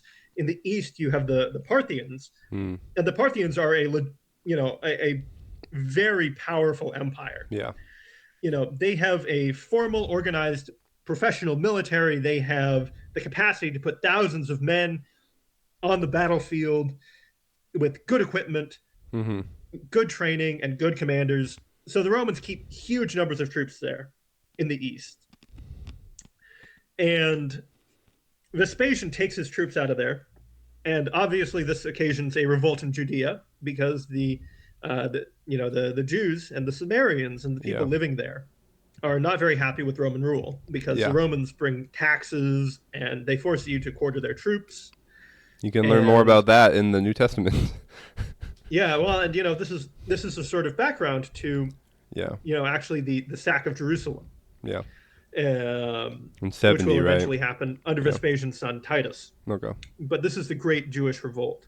And Vespasian goes and defeats Vitellius because his men have picked up this Eastern tradition of saluting the sun when it rises in the morning. And so right before this battle that they're going to fight in northern Italy at dawn, Vespasian's men go and they turn to the east and they raise their shields and they wave their arms around, greeting the sun. And Vitellius's men think that that Vespasian has another army just over the next hill that they're greeting, and so they're like, "Gosh, we're not going to fight this battle." So they run away, and they lose all their cohesion. And Vespasian finally brings a battle against Vitellius. He finally forces him to fight in outside of Rome, defeats him, becomes emperor, and establishes a new dynasty. And that is the pattern that will continue to play out every time there's a disputed succession in Roman history. Okay. So it happens again, it almost happens when Domitian, that's Vespasian's second son, is overthrown. And the way they avert it is by putting a really old guy, Nerva, in charge, and then having Nerva adopt the most popular general in the empire, Trajan. Okay. Trajan does the same thing with Hadrian, the next most popular emperor, the next most popular general. Yeah. Hadrian does it to Antoninus Pius, who's actually a really capable administrator. He's basically a logistician. And then Hadrian actually kind of Augustus it up, pardon my French, by Yeah. he It's kind of a messes everything no. up. Yeah. It's a kind of a no cursing podcast, but you're fine. Keep on going. My bad. He messes it up. Yeah. We can cut that out. It's fine. Whatever. Just keep on going. He messes it up by forcing Antoninus Pius to um, to adopt Marcus Aurelius and Lucius Verus as his sons, because the thing is, Marcus Aurelius is one of Hadrian's Yeah. and one of the points of the Nerva, the Nerva trade, the sort of Nerva system is to avoid hereditary succession, Yeah. because that concentrates too much power and it restricts too much pathways to advancement and promotion. Yeah. Then Marcus Aurelius, you can read his meditations, really clever guy, very good. I mean, he's an interesting philosopher if you're into the Stoics. Yeah. But he was definitely not particularly good on succession planning, because he gives power to Commodus, and Commodus gets eventually, much like Domitian, he becomes a sort of tyrannical figure, blowing money on all sorts of spectacles, fighting in the arena, yada yada. You've seen Gladiator. He's that guy. He gets assassinated, and another civil war ensues. Yeah. And that civil war ends with a new dynasty being established, the Severans. And when the Severans run out of steam, they're overthrown actually twice by different military figures. Okay. One of them, my favorite, is probably the greatest name, I think, in Roman history, Maximinus Thrax. Nice. Max the Thracian. Sounds like a Star Trek villain, yeah.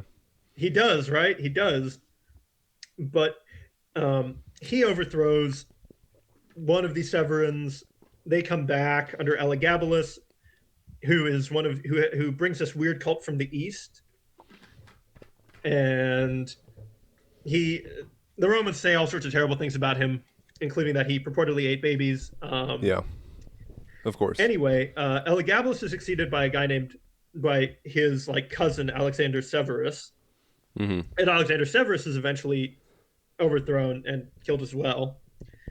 And the empire then goes through the crisis of the 3rd century, where you basically have a revolving door of dynasties and generals and all sorts of things. The Roman Empire is sawn into thirds at one point in time. Yeah. And at the end of it, you get the Tetrarchy, and we're finally into late antiquity, with Diocletian and the Illyrian generals, who basically form a little clique. They reconquer the empire, stabilize the frontiers.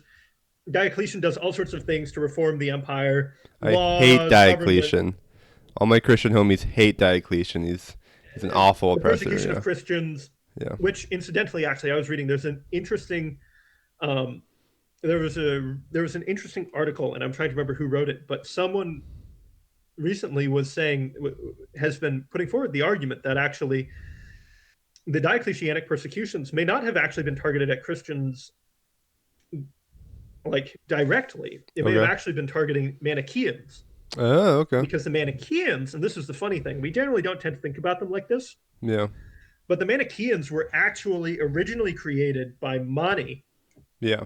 Almost to be the state religion for the Sasanian Empire. Yeah. Because it was supposed to unite all of the different religious traditions of the Sasanian Empire. Those are the Persian successors to the Parthians. Sure. Into a single faith. And very briefly, it did seem like it might become the sort of state religion, until eventually, under Shapur the Great, the Sasanians put a lid on it and adopt Zoroastrianism. But in the reign of Diocletian, there is this fear that Manichaeans are actually a subversive religious group working for the enemy. Yeah. Right? They're working for the Persians. Okay. And Christians get swept up in it because the Romans aren't very good at distinguishing between different religious groups. Yeah. And also because the Christians won't serve in the military. Yeah. and they won't do the sacrifices that under Roman religion are necessary to maintain the health of the empire. So in Yeah. that sense, they're also a threat to the public. They're a threat to the public Public safety, health law of and the order. Yeah. empire. So he engages in a massive persecution. It doesn't really help very much. It doesn't really do anything all that Yeah. much. And Christianity continues to grow. There are some people, I think that generally speaking, the consensus is that by the time of Constantine, Christians are anywhere from, uh, you know, are somewhere in about the third. They're about a third of the population of the empire. Wow. Okay. Some historians more recently have said we should probably, you know, scale that number back to maybe somewhere as low as 10%. Yeah. I personally don't think that's. I don't think that's very likely. I feel like that's really underselling the probable size of the Christian communities. Sure. But something about a significant proportion of the empire's population is Christian, Yeah. and the Christians are, because they're such a large proportion of the population, you can't get rid of them. So you have to come to Yeah. some sort of agreement with them, right? You Exactly. Yeah. have to find a way of incorporating them into the body politic as a whole. They've become an important political minority to like appease. Well, and more importantly, they're a cultural and social minority as well, Yeah. right? And I think actually the most important thing for Constantine, obviously, within the sort of Orthodox, Catholic, generally speaking, broader Christian tradition, as long as Yeah. you don't believe in the Great Apostasy, the it it's that Constantine sees a vision. He receives a vision from God Yeah. right before the Battle of the Milvian Bridge, again, right outside of Rome. Why? Because you have to control Rome. He who controls Rome controls the empire. Yeah. Right before this battle, he gets a vision from God who says, "In this sign you shall conquer, in hoc signo vincis." And that sign, is the cross. It's the Chi-Rho symbol. It's the So Cairo. Yeah. Not, Christ. not quite the cross. So Constantine has his men paint the sign on their shields, and they go on and they win the battle, and the wicked tyrant Maxentius is defeated. And Yeah. it's a fun story in Eusebius if you ever have the chance to read it. But again, this is one of those civil wars, and I think if we're going to, so Constantine is in a position where you know, he needs to have the support of the people, and he needs as much support as he can get. But Because Constantine, he's not like, he doesn't even really convert to Christianity until his deathbed. He's not like this like big no, Christian guy now. He's more so like, I need to like work with this group if I want to like maintain exactly. control, so I'm gonna like allow them and stuff like that. And I Well, and it's believe like especially, yeah. traditionally, if I'm correct, traditionally the answer to why did the Roman Empire fall was Christianity. But that's Right. but So that's been moved away from recently, and you're very much not in that camp as well. yeah. So this is an argument that goes back to Gibbon, Yeah, who right? famously In the wrote Yeah, Edward Gibbon. the whole I actually thing. have him over here somewhere. If you'll Yeah, he wrote The pull Decline up and the Fall of the Roman Empire, which is like the like classic I like have one giant of history the book. sorry, the It's getting green screened there we go. out. Yeah, there you Yeah, go. the It's screen thick. is not happy. My sorry, one second. My camera's not my background is not happy. I mean, Um that's not to really show what's it, but behind you. oh, okay, come on. Okay. Yeah, There we go. Just can I just turn it off? There we go. Yeah, sorry guys, you have to see my boring ceiling fan, but yeah. there we go. I do have it, you know. Very thick So book. he is the foundation really of what we might think of as late antiquity as a field of study, Yeah, trying to answer the question. And he's the one who orients Roman history towards answering the question of why did the empire fall? yeah. He attributes it to a broader moral decline, Okay. of which Christianity is a symptom and an Hmm. accelerant. Okay. Because his argument is that Yeah. Christianity, in moving away from the sort of strong, virtue culture of the ancient world, the sort of philosophical ideas of Stoicism and Platonism, right? It's like kind of like Into this more sort of fuzzy wuzzy world of, oh, God loves you, oh, you've yeah, been saved. I think his sort of position is that weakened the candidate pool, as it were, for the Roman Empire. sure. And he also blames actually the creation of parallel hierarchies as a result of that, because you get the church, you get bishops, Mm-hmm. you have this thing which seems to be pulling talent out of the civil service. Yeah, And so that's why he attributes Christianity to Christianity. He sees it as really a driving force in accelerating the decline of the Roman Empire and pushing it beyond the point of no return. Because he yeah, would say the Roman Empire came close many times before, but it never was destroyed. What's the difference between the year of the four emperors, year of the five emperors, between the civil wars and the fifth century? It's Christianity. That explanation has basically been discounted yeah, and entirely discredited because we now know more about the ancient world than Gibbon did. But it remains very popular in popular culture. sure. And I mean, you often see it coming up in, sort of some of these modern discussions of the fall of the Roman Empire. Is like, well, was Christianity responsible? And it wasn't. I mean, it really wasn't. Because we see not only is Christianity actually a very powerful force for reducing strain on the public purse, Mm, because the one of the big problem that the Roman Empire always had, and this is where you know I'm going to call upon the sort of school of thought that you get in Oxford, from like coming out of like the late 20th century, is that you know is that you do have a strain on the public purse. It's the biggest and most important thing to the decline of the Roman Empire, is the inability of the Romans to meet their financial obligations. Because if you can't pay troops, you can't defend the frontier, and if you can't defend the frontier, then you can't protect your trade routes. If you can't protect your trade routes, you can't protect your commerce, right? yeah, Without commerce, you don't have as many taxes. Without those taxes, you can't pay your troops, and so on and so on, right? So you have to spend a huge amount of money to to recover the situation once it falls out of control, yeah, right? And one of the big problems that you run into with that is, if you allow, right, if you allow any part of the empire to be disrupted, especially a really critical artery of transport, then the empire's, then you're looking at massive expenditures. You can't be affording to, you know, distribute grain, right? One of mm-hmm. the big things that Augustus institutes as part of official imperial policy is the grain dole. Yeah, And without the grain dole, right, you wind up with starvation and famine in some places. And more importantly, it was a sign of social prestige. yeah, And it became seen as an essential part of what makes the Roman Empire, of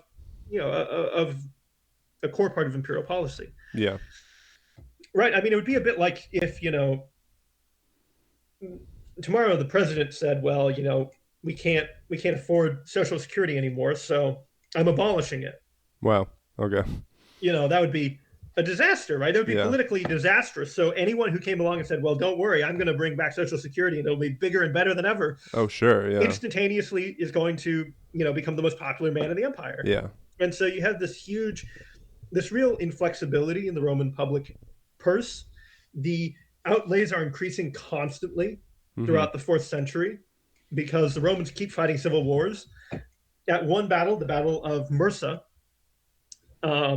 it's in a civil war. About 100,000 Roman troops are killed, Yeah, and you're already dealing with a manpower crisis, mm-hmm. because you're always dealing with a manpower crisis.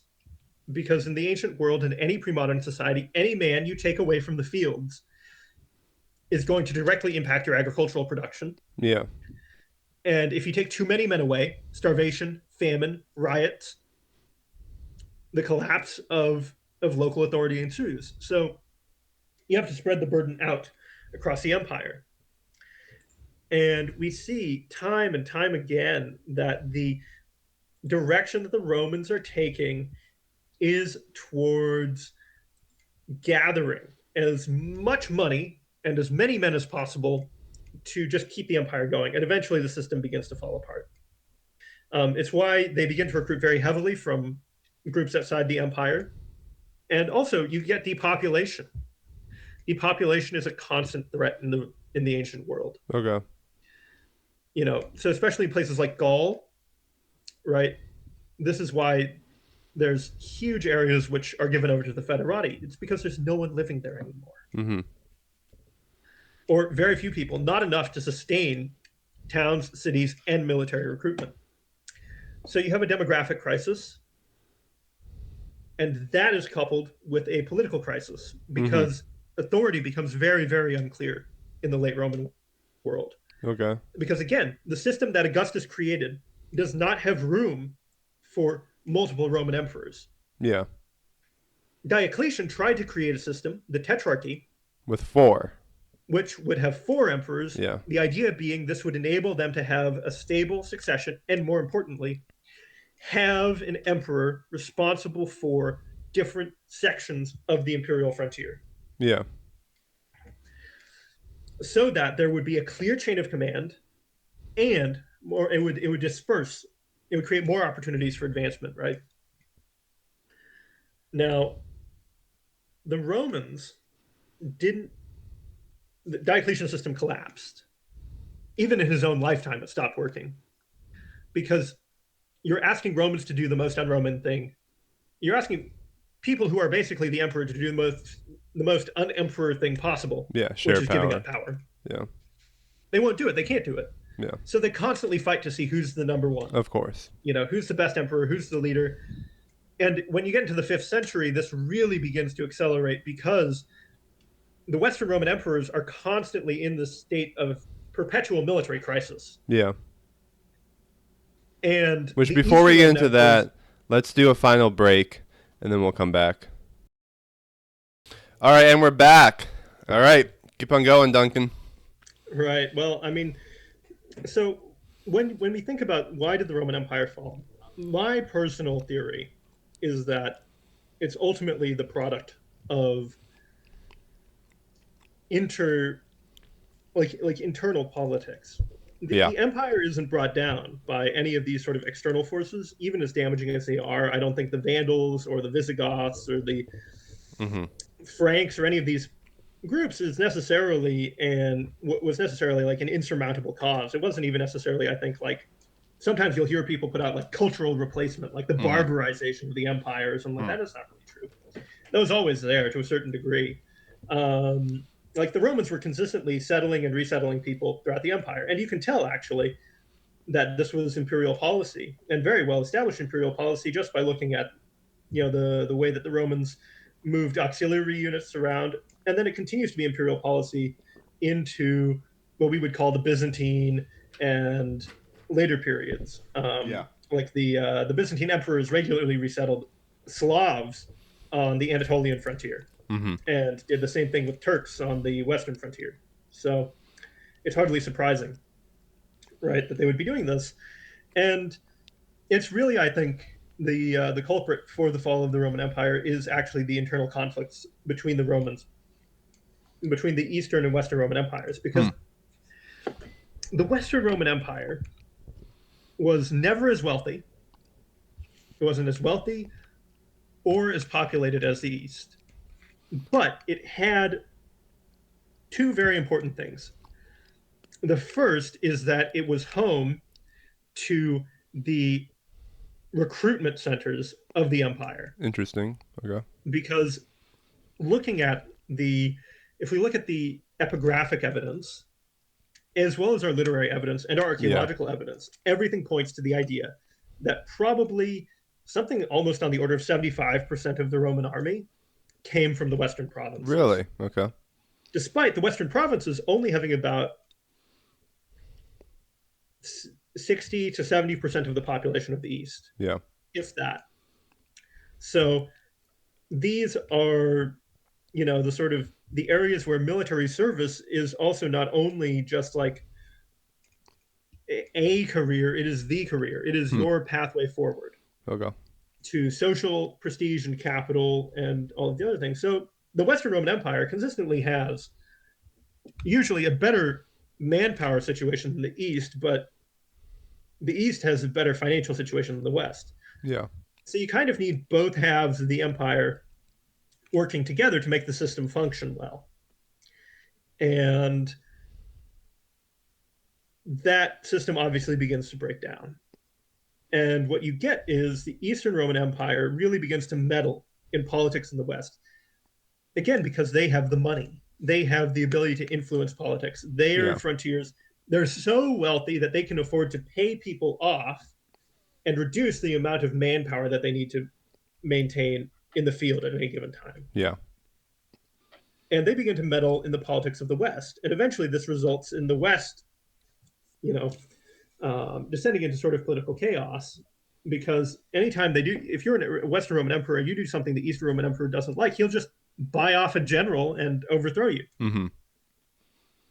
And the that sort of back and forth fighting eventually results in the collapse of the Western Roman Empire. Okay. Because eventually you wind up in a situation where the Eastern Roman Empire finally finds a guy, Odoacer, who's willing to, you know, run the western part of the empire nominally underneath their, Hmm.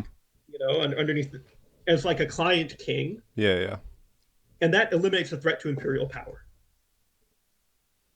The other thing that the Western Roman Empire had is Rome and the Yeah. Of legitimizing power course. of the Senate. This is a power that only grows more important in the fourth century and the fifth century, Yeah. The symbol. at least in my opinion. Yeah. So Constantinople creates its own Senate and gives it powers. And you wind up with basically two parallel systems that no longer really lean on each other as much. Sure. And this constant back and forth fighting. They're both from the same families. So there's this internal conflict for legitimacy as well. And the Eastern Roman Empire finally just decides enough is enough and Yep. bumps the Western Roman Empire off. So I ultimately think that it's these internal conflicts. It's the slow, gradual sapping of strength by internal division that opened the door to collapse. And again, the Western Roman Empire doesn't collapse entirely, right? There's still strong provincial bureaucracies and systems that simply get new management in the form of the Visigoths and the Vandals and the initially Odoacer and then the Ostrogoths and even the Franks Okay. and Burgundians establish themselves basically as the rulers over a provincial bureaucracy that still looks very similar. Even the archetypally destructive Lombards have a very complicated system of civil and political authority, which actually there's another article I can recommend. Ralph Balzaretti on urban life in Lombard Italy has a really interesting point about how there were actually distinct civilian and military administrations that the Lombards possessed, and this is Hmm. actually true all across the barbarian kingdoms. Is that there's almost a restoration of civilian and military distinction that had been elided at the end of the Roman Empire. Yeah. And you can even see actually the Visigoths are one of the most Romanized of these groups Really? Okay. because they've been part of the Roman system for a very long Yeah, I time, guess so. over a century by the time they establish a kingdom in Hispania. So they're very familiar with it. And they're actually so good at using these Roman systems that they actually the very last sort of city foundation that we can find in the sort of classical model is Recapolis in Spain. Hmm. Um, So they're and very much like the nomadics who would take over China and just like become fully Chinese, well, or not quite kind that. of, kind of. So what we see with the Germanic tribes is actually a different model in a sense because they have a lot of anxiety over assimilation. So they establish it's actually a lot more like the Manchus. Yeah. If you want to draw an analogy to Chinese history, it's the Manchus.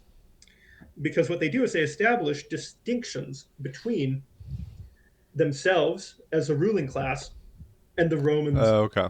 as an underneath them as an Yeah. underclass. So they maintain distinct dress, legal codes, even certain positions in government are reserved for members Mm-hmm. of these ethnic groups, um, except for the Franks. The Franks are the ones who are actually least apt to do that because it's interesting to see the kind of degrees of separation that you get because the Vandals are basically fully assimilated Yeah. into North African society by the time that the that Justinian and Belisarius reconquer the region. Yeah. But the Goths, right, the Ostrogoths and the Visigoths both maintain very strong separations, Yeah. which ironically results in their cultures basically disappearing. Yeah. So the Ostrogoths, not only because they're so separated, the Byzantines are able to basically preferentially target them, and eventually their communities are so dispersed that without the king to unite them, they just get absorbed by the Lombards. Yeah. And then the Visigoths maintain a strong, independent, sort of noble. They're an independent, separate nobility. Mm-hmm. But because they form the sort of again this dispersed, almost aristocracy, when the when the Muslims, the Arab caliphates, Yeah. invade in the 7th century, and those systems are disrupted. Right, the king is killed, Okay. the kingdom is disrupted, the Visigoths are sent fleeing to the hills. They get absorbed into, on the one hand, the Muslim aristocracy Really? Okay. that emerges. There's a number of Visigothic, very prominent Visigothic nobles who get absorbed Hmm. into that system, Yeah. and then also into the broader sort of Roman, subclass, and especially actually in areas like Asturias. Most of their, you look at the sort of genetic evidence for it. Most of the, sort of supposed successors to the Visigothic nobility are actually largely the descendants of local Celtiberian chieftains. Yeah. So their cultural distinctiveness is erased more or less as a result of these massive incursions. A little bit actually like what happens to the Manchus after the Chinese Revolution. Mm-hmm. Um, they either go home or they're just completely absorbed into the broader population because they were relying on this particular system to prevent assimilation. Yeah. And when that goes away, within a generation or two, all of their cultural and ethnic distinctiveness vanishes. The Franks Well, actually, let's instead wrap up yeah, I mean, the fall of the Roman Empire. and So it was these generals bickering because the system was designed to, the sorry, system not share always, power, mhm. but because they're forced to share power, they're bickering. It falls Western Eastern dynamics, and then it's not Christians. Christians actually, in some ways, make it easier for the empire. Yeah, and this is really because the Christians offload some of the burden of the administrative state. Yeah. So you see Christian bishops become the ones who administer public charity. Yep. Okay. You Yeah. see the they become important arbiters for local disputes within the Christian community, which Sure. frees up the Roman judicial system to Which is focus like a on third of the crimes and population too. Like this is a significant portion of people. well, Yeah. and very rapidly by the end of the 4th century, they're the absolute majority, Oh, okay. and by Wow. the end of the 5th century, they are basically the entire population. There's That's maybe crazy. Yeah. like we're talking about a period of incredibly rapid growth Yeah. in the pre-modern world on a religious level. I think probably only the only sort of equivalent period I can think of in the pre-modern world Yeah. for sort of mass conversion from one religion to another Yeah. is you have the Christianization of northern and eastern Europe between Sure. the ninth between the 10th and the 12th centuries, Yeah. very rapid, and then actually in the Islamic world Sure. between the 14th and the 16th centuries. Oh. Okay. That's later on. Because actually, even though we generally tend to think of most of the Islamic world is having become very um, Muslim in, like in this period. There's like by the end of the 10th century, I think probably a lot of that is kind of an overestimation Yeah. because the proxies that we use to determine that are highly controlled by Islamic law. Mm-hmm. Um, so, for example, if you look only at mosques, right, and the number of mosques, that's a terrible way of doing it because most Islamic empires don't allow Christians or Jews to create synagogue churches or synagogues. Mm-hmm. So mosques, and often these are actually effective, right? These are efforts by Islamic rulers to show off how Muslim their area is by using the number of mosques as a proxy. You have no idea how many people were attending those. And actually, that again goes back kind of to the ancient world where there was this, wherever the Romans went, and the Greeks before them for that matter, they would put up temples Yeah. to the gods to show off how pious they were. But you have no idea how many priests there actually were, how many people actually used it. I mean, Yeah. there's evidence in like Roman Britain, for example, that local temples and locations continued to be heavily attended well into the post-Roman period. So, Yeah. and Christian rulers did the same thing, right, with churches. So, using that as a proxy is always a little bit fuzzy. Mm-hmm. But in the 14th to 16th centuries, that's when conversion really begins to take off in the Islamic world Hmm. because you Okay. have a restoration of central authority in the Ottomans. Yeah. And also, it becomes much, much more important to be, it becomes both easier to be Muslim and there's a lot more room for advancement Yeah. if you are, because the trade routes change. Yeah. So, on that topic too, I think if we look towards the modern world, right, there's a lot of anxiety in, I think, especially in the United States over some of these same issues, right? Assimilation, migration, Yeah. cultural decline, right? The moral decay. And I mean, I think if we're interested in that, I think the thing to remember is a lot of this stuff is rhetorical. Yeah. Even in the ancient world, it's rhetorical. I mean, like if you just read the ancient authors at face value, you would believe that every generation Yeah. was declining and degenerating morally constantly. Yeah. Okay. That's crazy. Yeah.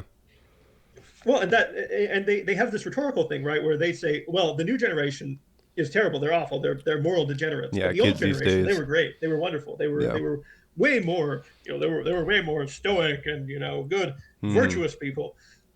I mean, look, okay, I mean, in terms of the modern United States, you want to look at our problems, Yeah. How Roman are right? we? You know. How Roman are we? I would say if we're Roman at all, we're the Eastern Roman Empire. Really? Okay. Yeah, because ultimately, I think we have a more sustainable, having lived in Europe, Yeah. right? Having lived in the UK, which is probably about as close to the US as you can get Mm-hmm. in Europe politically. We have a much more stable political system Hmm. in many respects. Our constitution is much stronger Oh, sure. and more powerful. Yeah. We have a lot more personal liberties, and just generally speaking, the US is just so much more prosperous than Europe. Yeah. I mean, and I think though one of the problems we have in the US is we and there's going to be a lot of people I think who maybe get a little confused when I say this, but we act a lot like the Greeks did in the 4th century towards the Romans Hmm. in our relationship with Europe. Because I think the US isn't the Roman Empire. Yeah. In a sense, actually, NATO, but also sort of more broadly speaking, I'm not going to use the fancy term, the global north, it's the first world, right? Yeah. You're sort of the Western countries of the first world, this, Western civilization, if you want to call it Yeah. Air that, quotes. is broadly speaking, I would say I would divide it into the United States and Europe in Sure. the post war world. Yeah. And the US, we have a distinct cultural and political system which Certainly. is cross pollinated from Europe, but Yeah. it's a sort of cultural flow that moves back and forth. And you see actually many of the sort of European anxieties about the infiltration of American culture echo Roman anxieties about the infiltration of Greek culture. Hmm. And actually, also, a lot of people think about Romans becoming Hellenized, but there's also the opposite tendency that was even more worrisome for Okay. certain Greek authors, Hmm. like Libanius, for example. He's a fourth century Antiochian orator. Yeah. He taught St. John Chrysostom. Oh wow. He Okay. was his oratory teacher, as well as um, an oratory teacher for the Emperor Julian. So there's Wow. a fun little connection. Julian the Apostate, right? Julian, yes, Yeah. the apostate, the heathen. Yeah. Um, the he writes very anxiously about the fact that people are no longer studying the Hmm. Greek literature, Greek Yeah. Yeah. rhetoric. Instead, they're all becoming Romans. They're dressing like Romans. They're talking in Mm-hmm. Latin. They're learning Roman laws. Why? Because this Mm-hmm. is how they get ahead in life. They Yeah. become they want careers in law and the civil service, and the way to do that is Latin.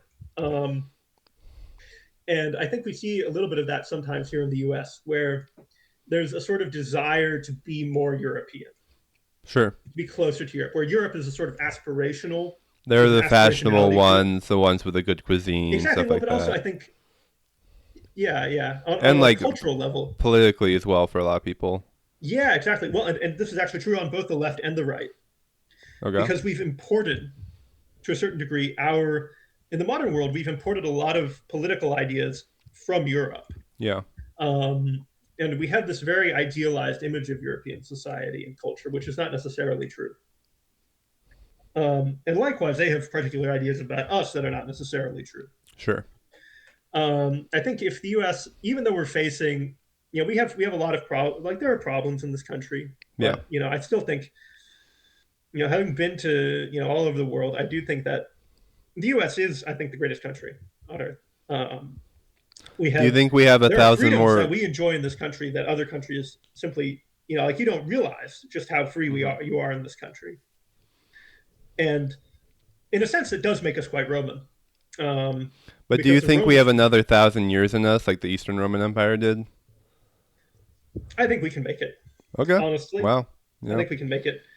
To be quite honest, like I think, I think the great cultural realignment of the 21st century Yeah. is that the United States is going to is that it's that the United States, as a result of these both of migration pressures, but also just as a result of history, Yeah.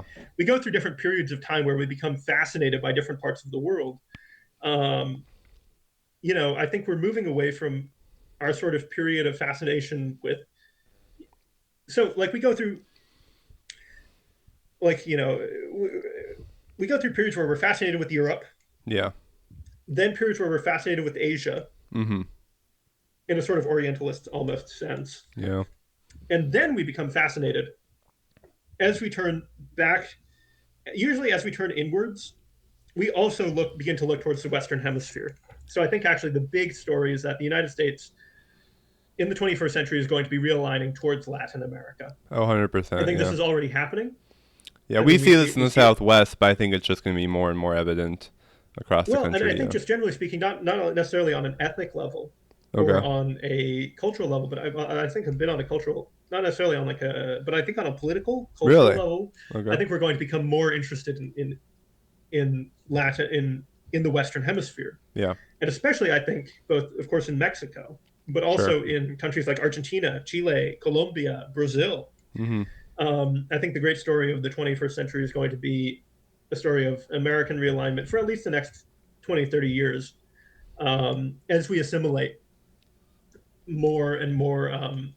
As we assimilate the Hispanic population, it Yeah. will be that the Hmm. United States orients towards the Western Hemisphere. Yeah. And I think it happened before, actually. A lot of people forget about this, but there was this huge obsession with Hispanic America and I say Hispanic specifically because I'm excluding Brazil, Mm-hmm. because we didn't really care about Brazil so much. Okay.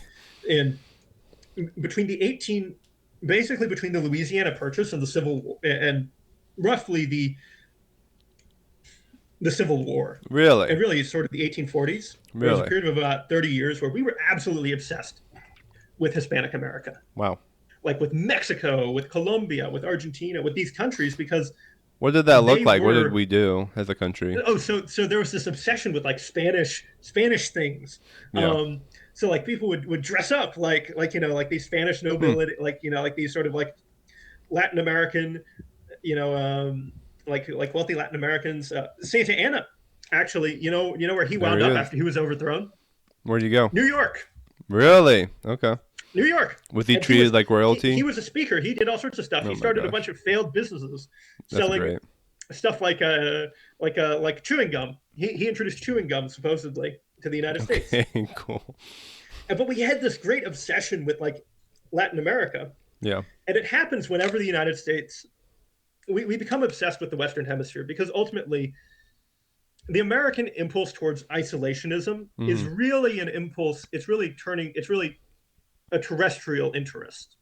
Okay. It's we become interested in the land, in Sure. in in The the places that are people and physically the connected to us yeah. by land, like overland routes, as opposed to overseas, right? And it's about a political reorientation towards the landlocked heartland as opposed to the coasts. Um, Because I would say so America right now politically is very isolationist on both parties, and you would say yeah, well, it's a definitely, I think there's reorientation a lot towards of the land. skepticism. What's up? Yeah, no, I think you're right. But the thing is, as Americans, we are very cognizant, I think, of the fact that we can't just do nothing. No one, Yeah. I think, not on either side of the sort of neither isolationist wing of either party is saying we just don't do anything. We just like Yeah. build like a big wall and hide behind it. It's that but what it means is American isolationism ultimately goes back to the sort of the founding fathers, Hmm. to George Washington and his farewell address, where he tells us to beware of foreign entanglements. Okay. Because ultimately, Americans are terrified of foreign entanglements. We want to And the always reason why be our own Washington thing. said this is because Yeah. those foreign entanglements are what gave Rome the Punic Wars. It's because Hmm. he was a student of history. Okay. He understood that that was what caused foreign entanglements, or what caused the Peloponnesian War. They're what caused the Persian Wars. They're what caused the Punic Wars. They caused all sorts of issues. Hmm. So, I mean, when Washington is talking about this, he's also speaking to a young nation. He's like, don't get involved overseas. Don't invite that kind of thing to happen. And that continues to be part, I think, of our American political DNA. Hmm. Like culturally and politically, we continue to worry about whether, we don't want to be spending, so much time and treasure on these foreign conflicts Yeah. without really feeling anything. And so, obviously, of course, the U.S. is going to become more isolationist after after the 20 years in Afghanistan and Iraq. We Yeah. were never going to, want to be out there in the world, but we kind of have to be. It's one of those very difficult, I think, political questions. Yeah. But I think there are some instructive examples from, you know, from from history here, where especially we look at the ancient world, right? If you allow problems to fester, then they become much harder to Yeah. handle. Like Sparta, for example, in the Peloponnesian War. Sparta knew that Athens was building an empire. Hmm. They knew the Athenians were running around overthrowing governments and installing puppets. They knew that the Athenians were, taking money from the Greek islands and building a huge fleet and a big army. Yeah. But they didn't do anything about it because they were tired after the Persian Wars, and they just wanted to enjoy they wanted to enjoy their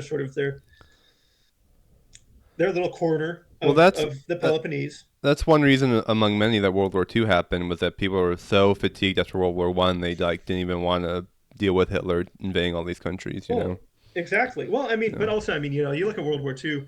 The fact is, to a certain degree, the First World War just didn't settle. The problem is, right? Sure. The real problem, I think, that we see with the settlements that came out of World War One is that Woodrow Wilson, and this could probably sum up most of the problems that we faced in the 20th century, is Woodrow Wilson was not as intelligent as he thought he was. Yeah. Um, I mean, we're talking about the guy who resegregated the federal workforce, who tried to Hmm. nationalize banks and the economy. He Banned free promoted speech during the isolationism war. until he won Yeah. re-election and then decided to go to war. Yeah. Um, He he banned free speech, helped the KKK come back. Yeah. exactly banned free speech, supported the KKK.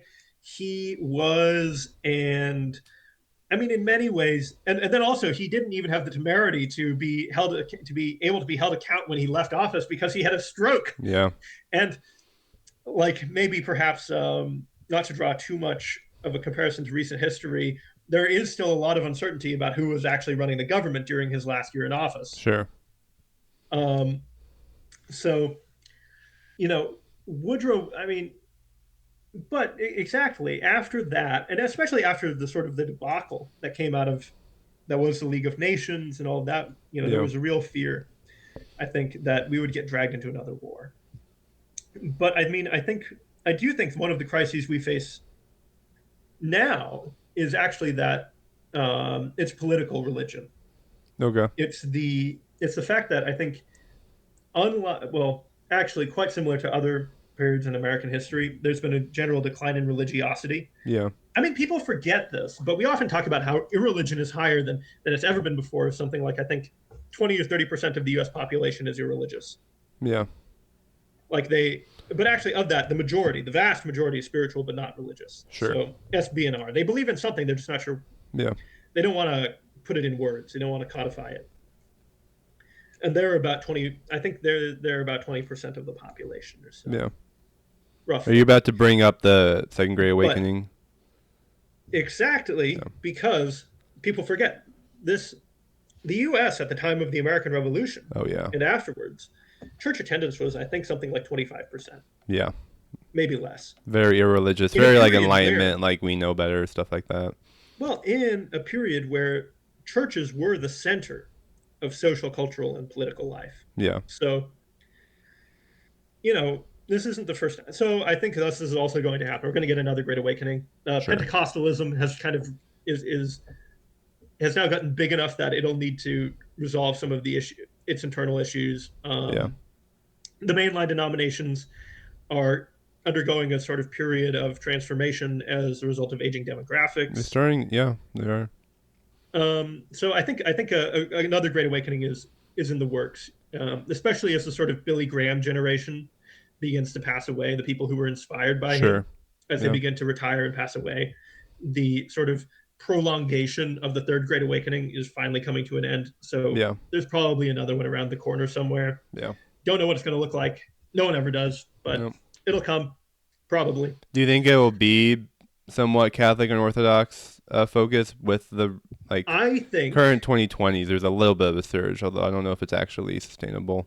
Well, actually, I think on that front, the big thing that's going to be happening is the creation of. I think what we see is there's a greater desire for simultaneously people want community. They Yeah. need community. It ties into the male loneliness epidemic as well. Yeah. It's that young men don't have communities around them Sure. because all of the spaces that used to be set aside for young men to make connections have largely been disestablished, Yeah. either as a result of changing time, right? So, or because the yeah, as a result of just general cultural and societal changes, And especially more the time rise spent of domestic online violence. and stuff. Yeah. And unfortunately, the movement of a lot of these spaces onto into online forms has actually resulted in the decline of community belonging. Yeah. Because these are communities that you can just join and leave. They're Exactly. not people you see every day. You don't even know who you're talking to You can always plug in and necessarily. plug out. Yeah. And so you can pick and choose and find people. You don't have to deal with people normally. And this is also kind of why I'm a little wary of work from home. Mm-hmm.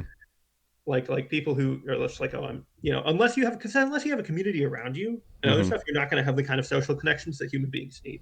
Yeah. And I do think though that this longing for community, especially among young men, Yeah. the rise of, I think the sort of the fact that the post-war liberal consensus has really kind of played itself out. Mm-hmm. So politically, we're in a period of great upheaval, which means you can't really attach yourself to a political party to find that community. Yeah. Well, I don't. As the I feel like a lot of people find their community nowadays through well, they try politics. to, right? They try to. Yeah. It's that they're looking for it, but inevitably they're going to be let down. Sure. And the thing is, right, and this is why so many young people gravitate towards ideologies like socialism, right? Because socialism promises you a community, it promises you the party, it And an promises you eschatology and a yeah. exactly. It's a sort of Yeah. this is a great pull of Marxism is that it is eschatological, and Yeah. it's because Marx was a student of history, in a Yeah. sense. He read his classics, and so he understood how do you build political movements, and what, and this is probably the biggest thing that classics can teach you is Yeah. about human nature. Is that there's certain things that no matter what we're put through or the situations we find ourselves in as human beings, it remains the same. There's always a desire for love, for community, for belonging, the desire for, honestly, for freedom. That's actually one of the things that, even though generally speaking Marxist societies have tended to be the most authoritarian and least free societies on earth, Yeah. the ideology promises you freedom.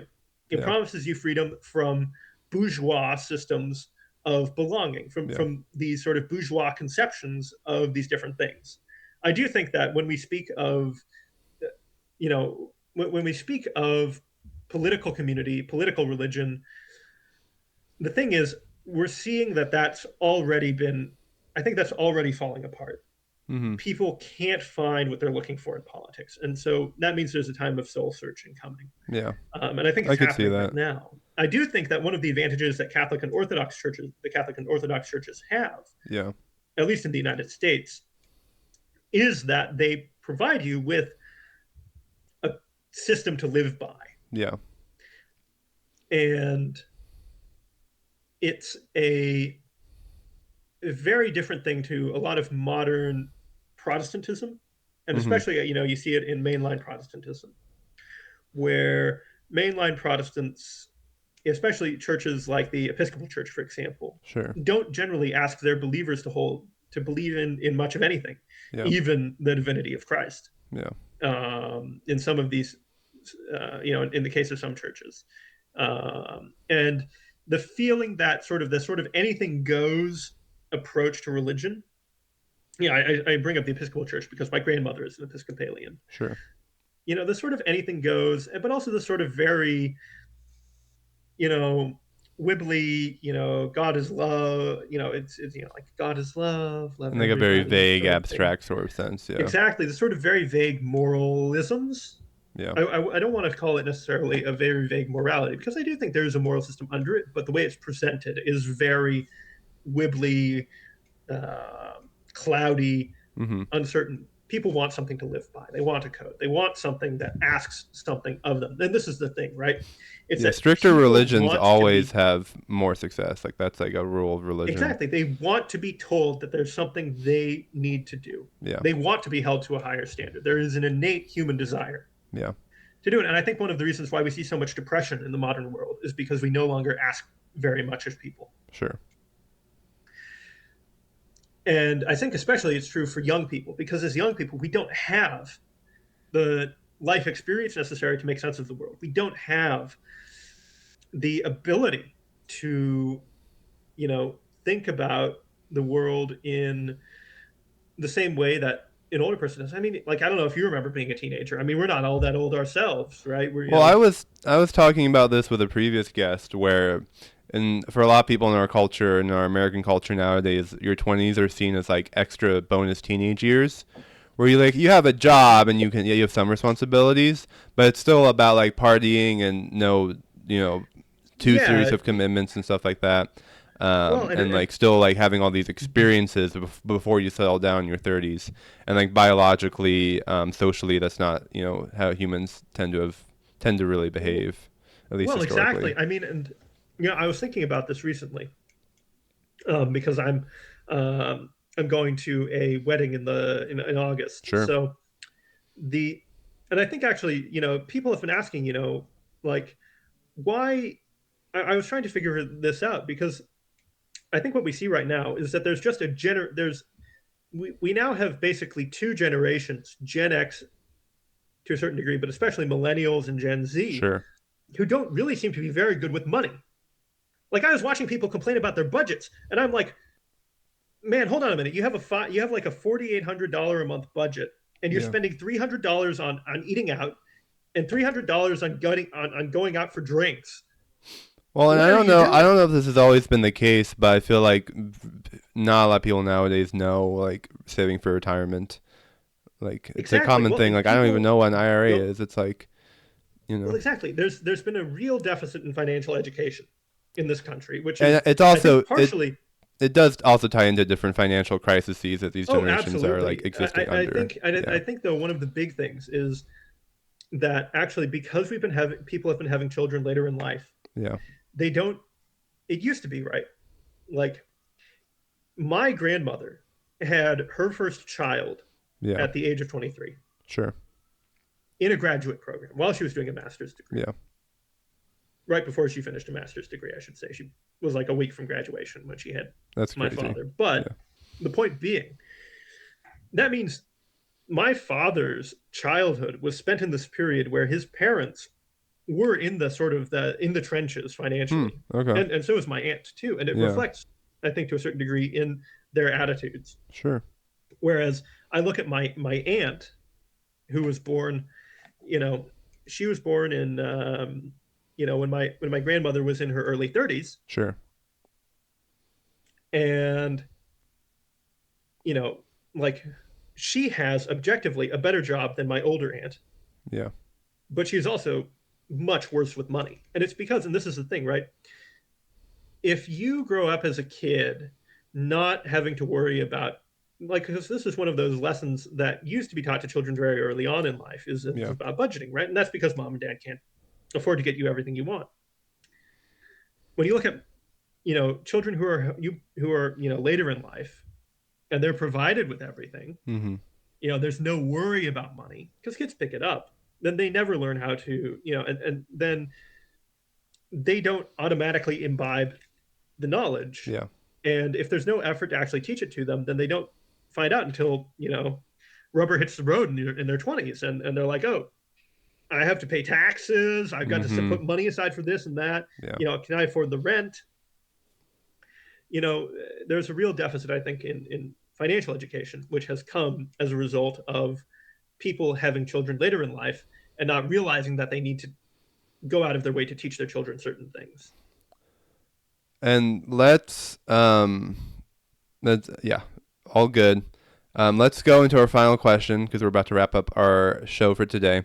Let's say America lasts another 1,000 years. We're going to get into the very speculative side of things as opposed to the historical Mm-hmm. stuff we've been doing. But how do you see the American Empire eventually falling based on your own just for fun speculations? Well, I mean, I think the thing is, no empire in history, I think, has ever really truly been overthrown by external forces. Yeah. Um, I actually, maybe I can.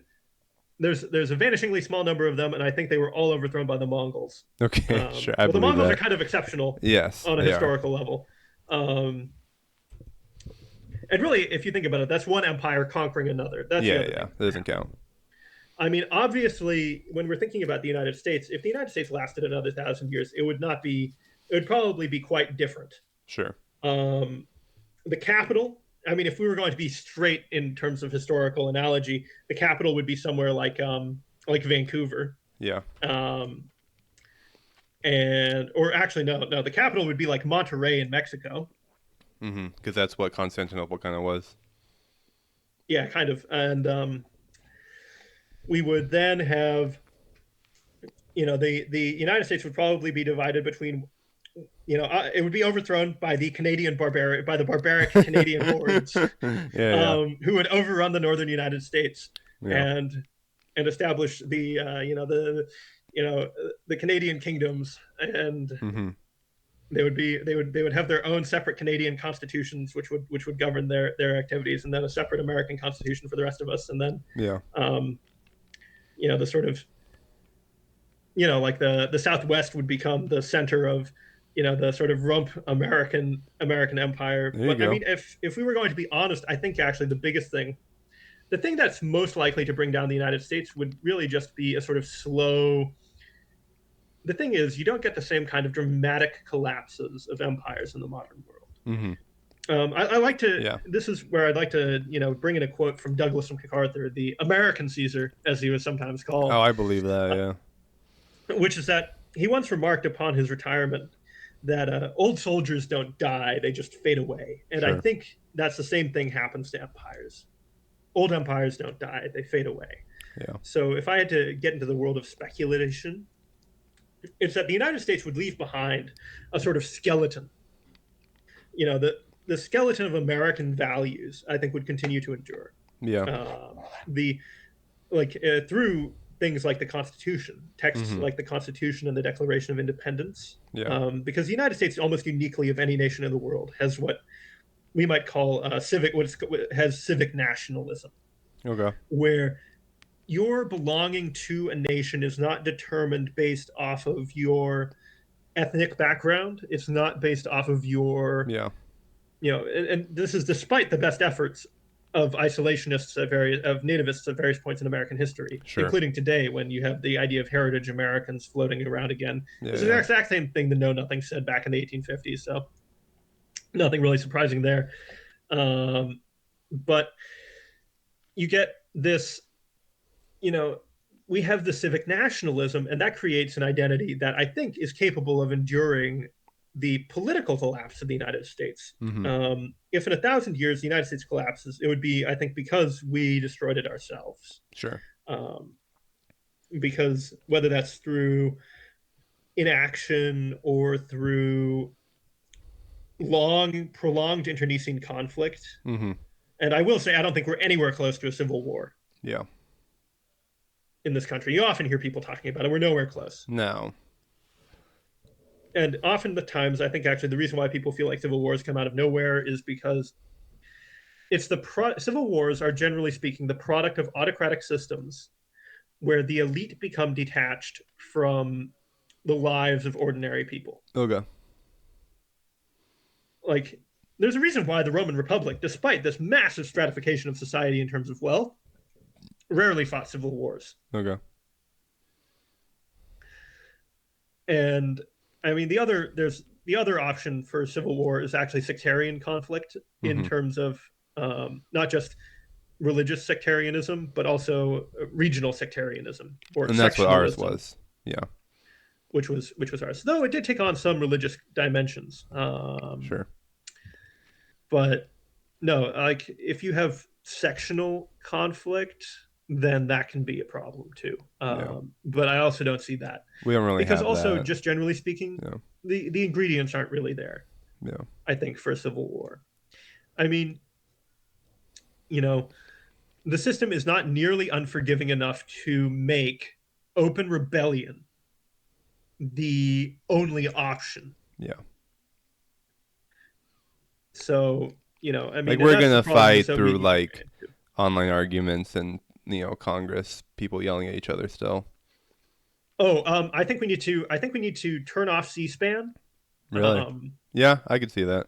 I Aren't they think I think bringing we need to cameras stop. into We the need to Supreme stop Court clipping. now? We need to stop giving Congress people opportunities to showboat. Televising Congress is a disaster. Yeah. I do think that the transcripts should be made publicly available. Yeah. So I do think there should still be recordings and things like that. But I think they just need to be posted online like Supreme Court opinions. Yeah, well, aren't they trying to put cameras in the Supreme Court? That was an idea. That really shouldn't happen because then that just Yeah. Becomes Judge Judy, I we mean, yeah. have. I think it's ultimately because journalists in this country feel quite self-important, Yeah. and they feel as though they should belong to a privileged class of people who have access to information. Yeah. Like And any and all information. exactly, And but really in any it's like, form, because like we should still get the opinions of the SCOTUS, but oh, like every absolutely. single I mean, moment, it's like like it's Judge I Judy's think I bad. think allowing transcripts to come out, and ultimately, I Yeah. think like the like procedural records, I think is very important, and Yeah. I think we should continue to do that. But I think televising C-SPAN Yeah. encourages showboating, Yeah. and I think that causes a lot of problems in this country. I think the other big thing too is actually that um, the real danger you see consistently in the American political system right now. Why are we getting so many radical voices showing up? It's because the primary system in a lot of Yep. places is restricted and it's on weird days, and it gives, and really, I mean, you see this especially, I think, in like recently in Colorado, there were a series of victories by Democratic Socialists. Mm-hmm. And, they framed it as a sort of big win for their movement, but turnout was like 25% Hmm. or 30%. And so you think about it like this, right? In the United States today, roughly 30, there's, I think there's basically equal numbers of Republicans and Democrats, slight edge to Republicans now. Yeah. That wasn't true at like 10 years 5 years ago. ago, but it's true Yeah. today. You know, roughly equal in proportion. They're each about 35. I think Democrats are about 35 and Republicans are about 37% of Sure. the population, which is also why it's a two-party system. You won't get anything past that. Yeah. But if you think about it like that, right? So you're starting with like let's say look at the Democrats for a minute because they're the ones with the big recent upsetting upsets in elections. Yeah. You're starting with 35% of the population. That 35% of that 35% at primary season, you maybe get 50% turnout Yeah. Best. or 60% turnout. In a high turnout year, you get 60% voters. Yeah. So that means that you have 60% of 35%. Yeah. Which is, Like 20. just thinking about it, that's 21% of the Yeah. population. And then, so that's just people voting in it. Now, of that proportion of the population, Yeah. then you only need 51%. So that means that about 11% of the US population can determine who's on the ballot. who Yeah. the candidates are going to be. Yeah. In states with closed primaries.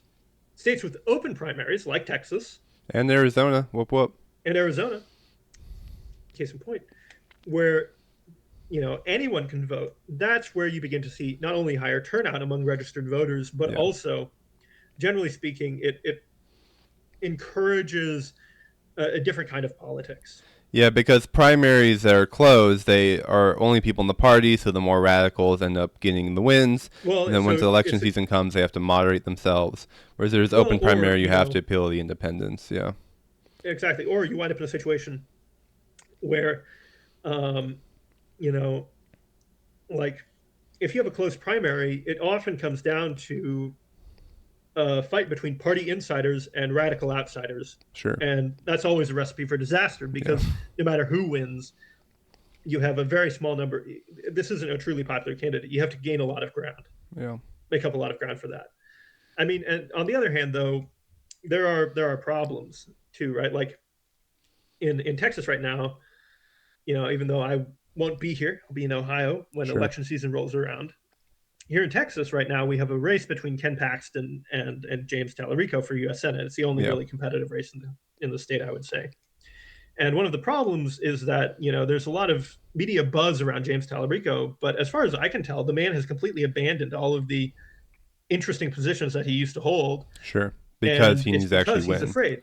He's afraid of the base because the base is composed of high propensity voters. So like James Tallarico never talks about church anymore. He never talks about, the gospel and love, and all these things. He's become, he's like, oh, I'm going to fight Trump. I'm going to be, I've got an endorsement by Bernie Sanders. It's because he gets spooked. He got spooked by the number of people who voted for his primary opponent. And that's the thing. Right? That's the thing.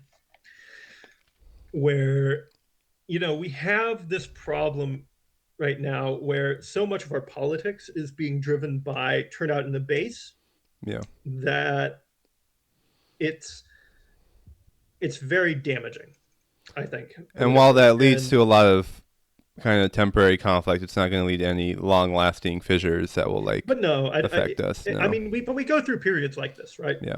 It's something that's happened before in American history. It'll happen again. Ultimately, the number of socialists in this country doesn't seem to be any higher than it was in the 1910s. Not even close, yeah. I mean, Eugene Debs was getting like 20% of the vote in the presidential elections. Yeah. Like popular elections too, right?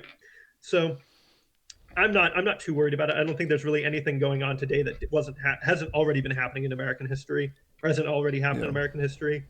We tend to have a very, very stable system politically. There you go. Which is, I guess, point to the founding fathers. They did manage to design a pretty stable system.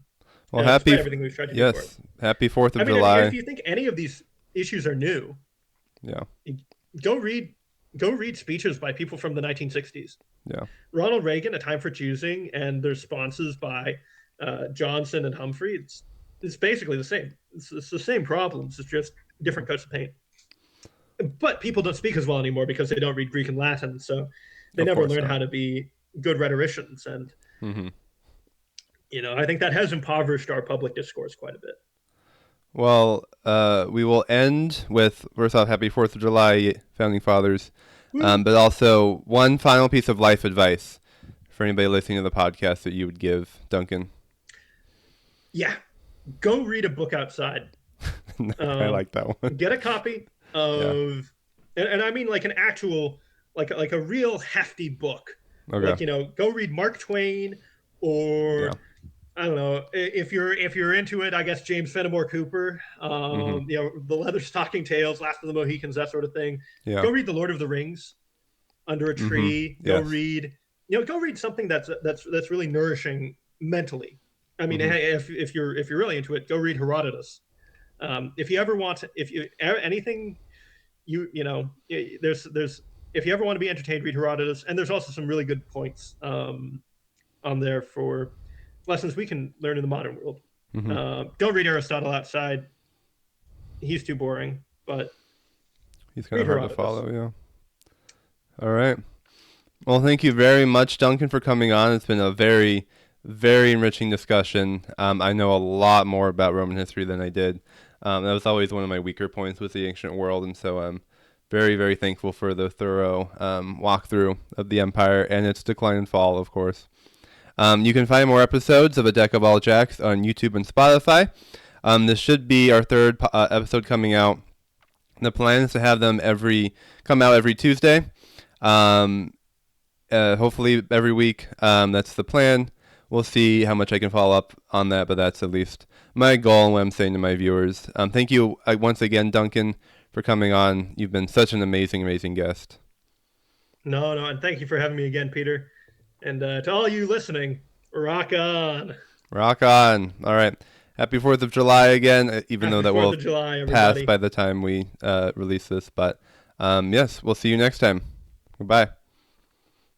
Augustus.